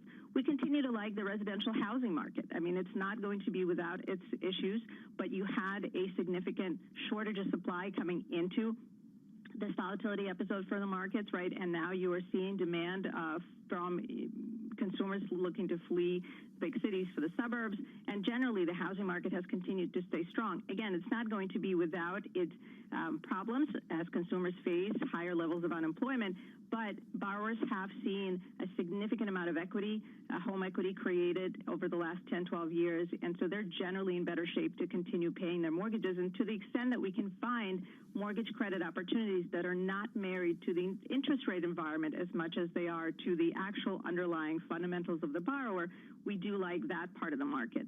Looking elsewhere, across the fixed income spectrum, what do we see? Again, we see double Bs in high yield, not attractive, highly correlated with treasuries. We see emerging market debt, the dollar-denominated portion of that market, also in the mid 300s as infection rates there are rising rapidly. As the developed world, of course, is sputtering, and that is a lifeline for emerging markets. So at 350 basis points, a 340 basis point spread, not attractive. In fact, probably more of a short for us. So just looking across the board, taking a lot of interest rate risk here doesn't really seem cautious, doesn't seem like the capital preservation trade that we would favor in this part of the cycle, and instead we're staying high quality, we're staying short maturity, and definitely like some opportunities in residential housing. Oksana, always love to get your perspective on this program. Lucky to have you. Lucky to catch up. Oksana Aronoff there of JP Morgan Asset Management. Looking at the price action right now, we advance 1/3 of 1% on the S&P 500, up a little more than 0.2 of 1% on the Nasdaq. At the market desk with more, Abigail Doolittle. John, let's start out with the shares of Chrysler, Fiat Chrysler. They are popping higher. This as the company is reintroducing the Grand Wagoneer. Somehow reminds me of the Brady Bunch time, but it's coming back here to 2020. And this high cost, high profit luxury model is expected to really help the financials for Fiat. So those shares higher. To the downside, though, DocuSign, one of this year's big high flyers, not so much today, down 7%. They put up a big beat, but simply not enough. Investors wanted more. Stock price to perfection. Guidance not quite hitting that mark. Smith & Wesson, on the other hand, putting out what some investors, analysts are calling a quote-unquote blowout quarter, up 3.3%. They beat adjusted earnings by 104%. Sales, firearm sales surged by 142% amid the unrest, so much so that inventory is actually in a limited supply. And then finally, Carnival, one of yesterday's big winners, popping again today, up for a 4th day in a row. The first time we've seen that since June, John. And this, of course, is one of those recovery stocks. We saw the recovery stocks surge back in June. However, it's, as you were pointing out yesterday, will we see that rotation continue? Really interesting here, John. This stock up 140% off of the May low, yet down 64% on the year. Somehow a little bubble encapsulation of what we're seeing in 2020. Not a lot of stability. Abigail, thank you. Abigail with the stats there. Coming up on this program, the race for the White House tightening up with just 2 months until the election. We'll get the view from PGIM's Michael Collins on what the markets are pricing in. That conversation is coming up next. From London and New York, good morning to you all stateside. Looking at the price action right now, we are negative on the Nasdaq, positive on the S&P. This is Bloomberg.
You see coming, some things you don't. The trick is to be ready for anything. John from Infrastructure Support is working every day to keep essential market data flowing seamlessly. We keep on, so you can keep on.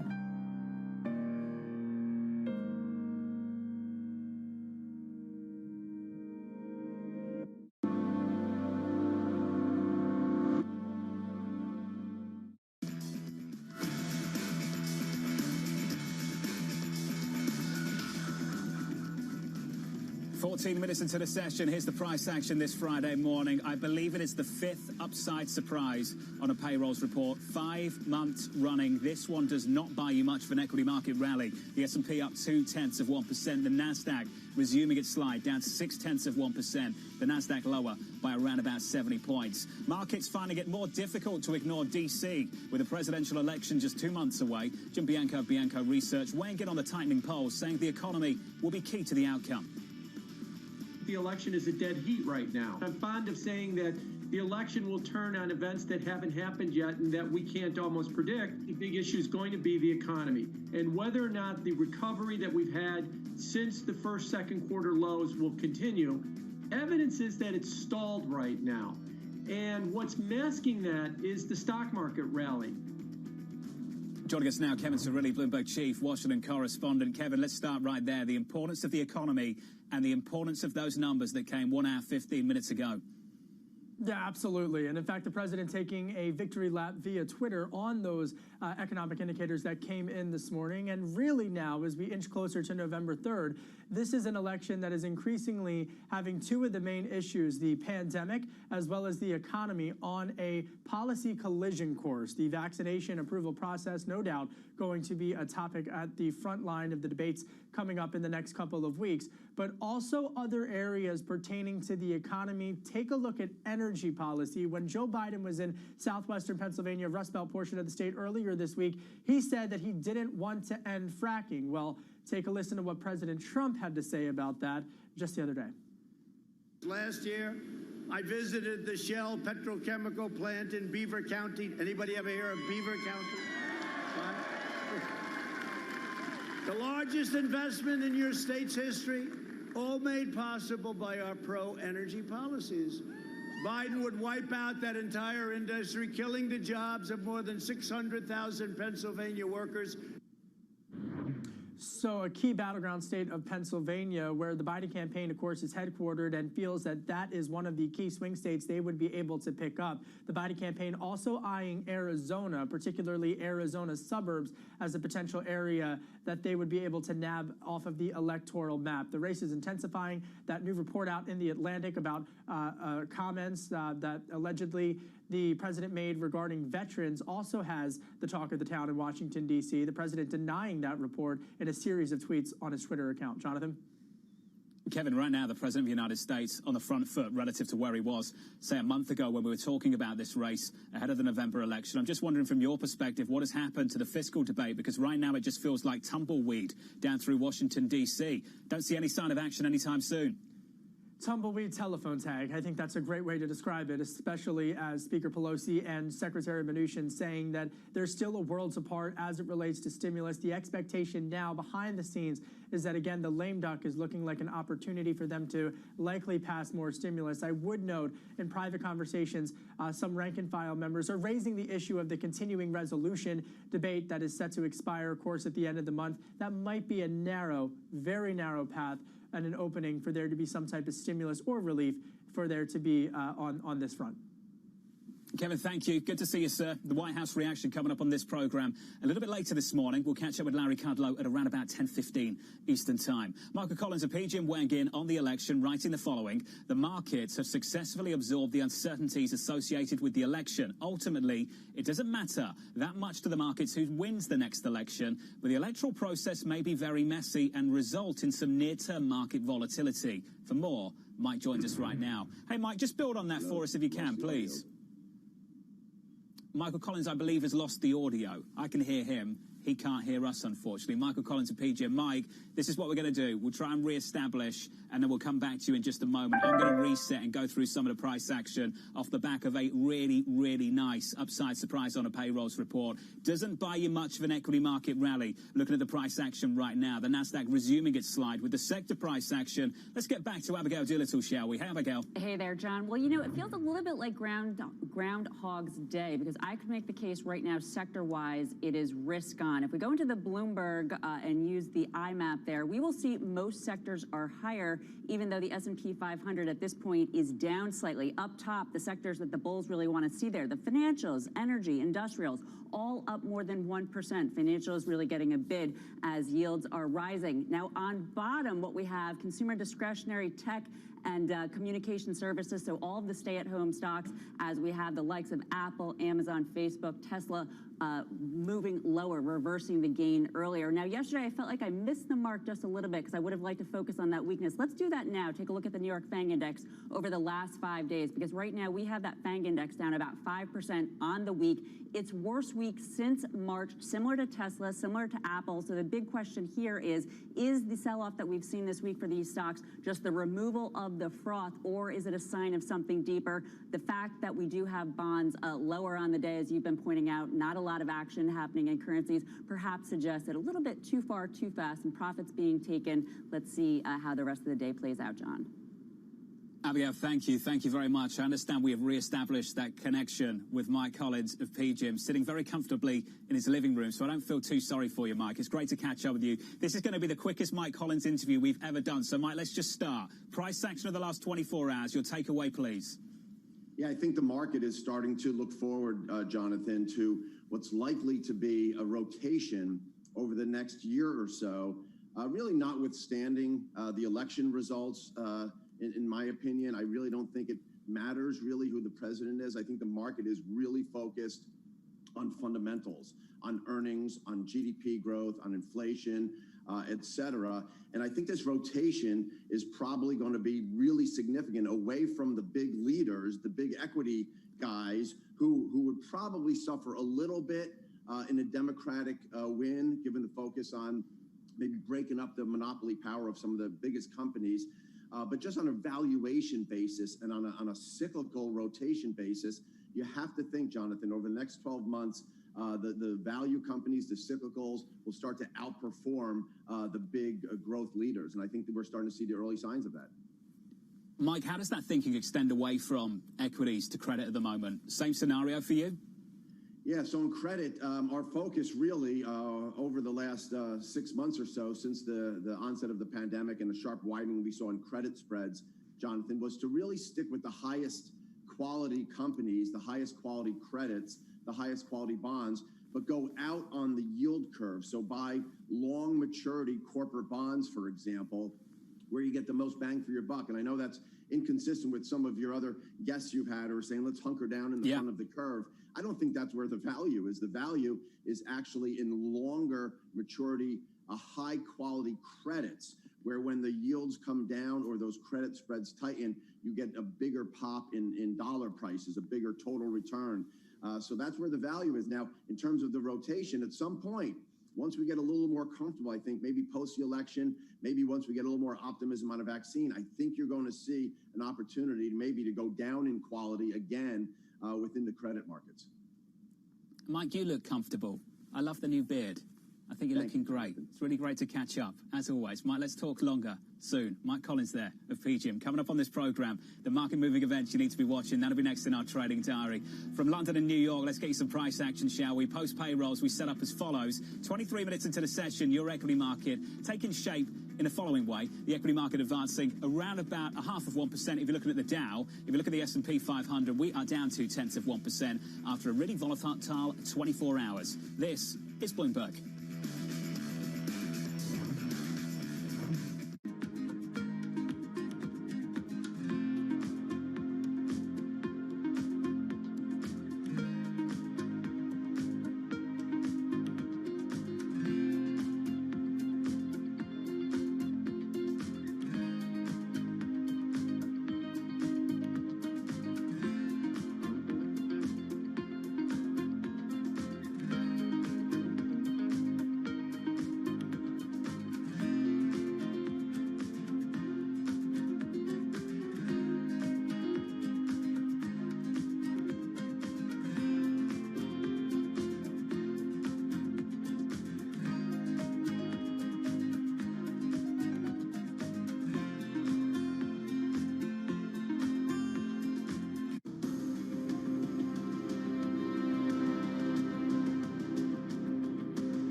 Novartis. How has it shaped the leader you've become in dealing with this pandemic? What I find to be incredibly valuable in a situation like this is having that breadth of experience leading large organizations.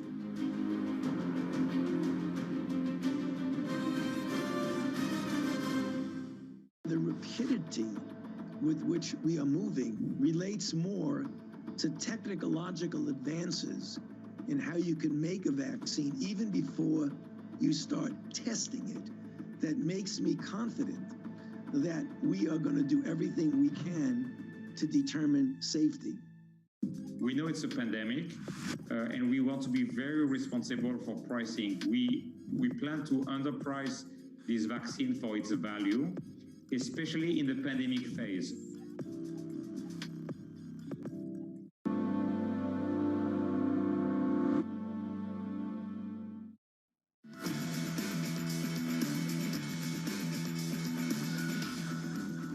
It's back again, 25 minutes into the session. There it is, the Nasdaq down by 1.9%.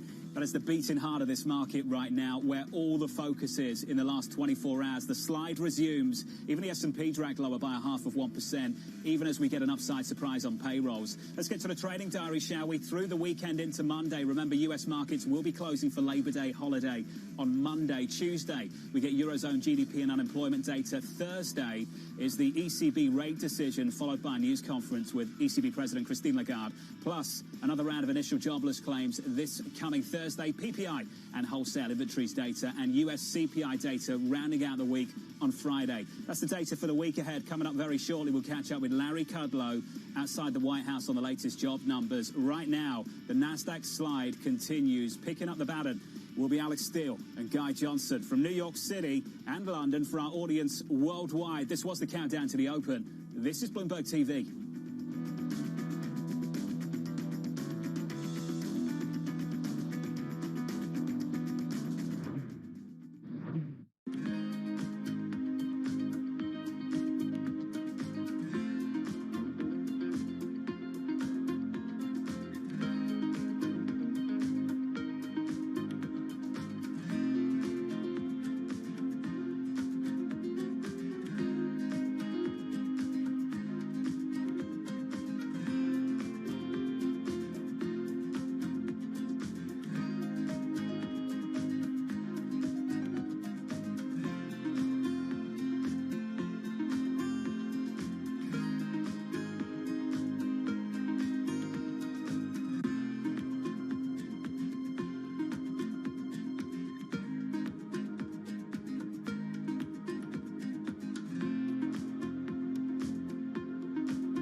We are above forecasts. 1,800,000 jobs is the total non-farm payrolls, with 17,000 additional jobs added in terms of net revision. You still got 1.8 million with a big decline, almost a full percentage point drop in the unemployment rate, which will move to single digits easily in the summer and fall. Leading up to this data, there was a lot of reason to suggest that the pace of increase had slowed. And in fact, what we see in this data is, of course, it has slowed.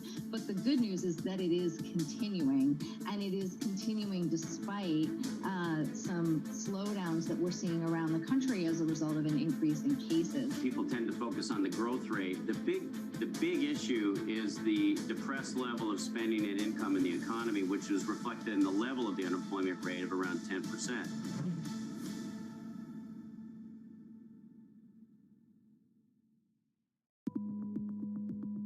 It's such an interesting new world. The world is changing. For us, it's not about being first. It's about being the best. While everyone is zigging, we're zagging. We feel like we can maybe help people out more. We have an enormous number of big ideas. I do double down on helping other Black founders, whether it's fundraising, hiring, growth, product, whatever it is that they need.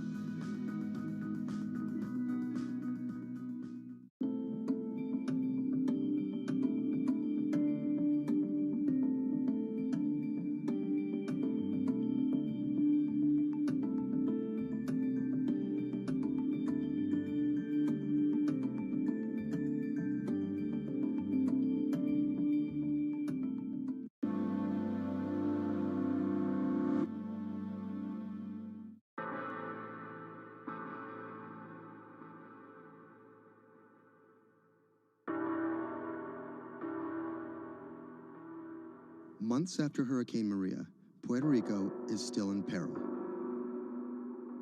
Huge swaths of the island are still without power, running water, or access to medical care. Experts estimate that it will take years before these services are restored island-wide. Much of the blame has been placed on FEMA for a slow response in comparison to recent disasters on the mainland. But recovery from a disaster of this complexity and scale has proven more challenging than anyone anticipated. And filling the gaps between an overextended public sector and a suffering populace falls on the private citizens.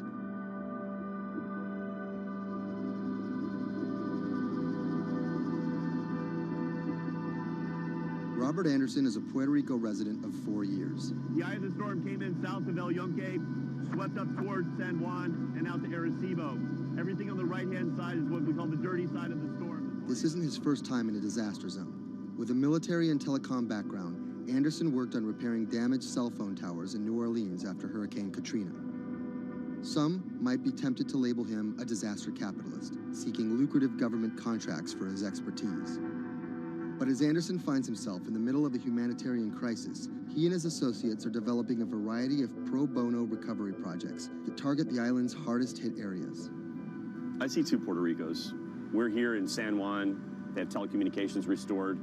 They may or may not have power, but basic services are in place. They're able to get food. They're able to buy things. They're surviving.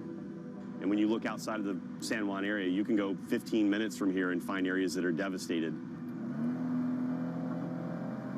I'm working on the devastated side. Today, he's put together a boots-on-the-ground mission to provide medical care to some of the island's most isolated and vulnerable residents. Steve Berenbaum is one of Anderson's business associates. He offered an extra car and a set of hands. So we received an initial report from a nurse that was out in the area. We're headed to the northeast region of Utuado.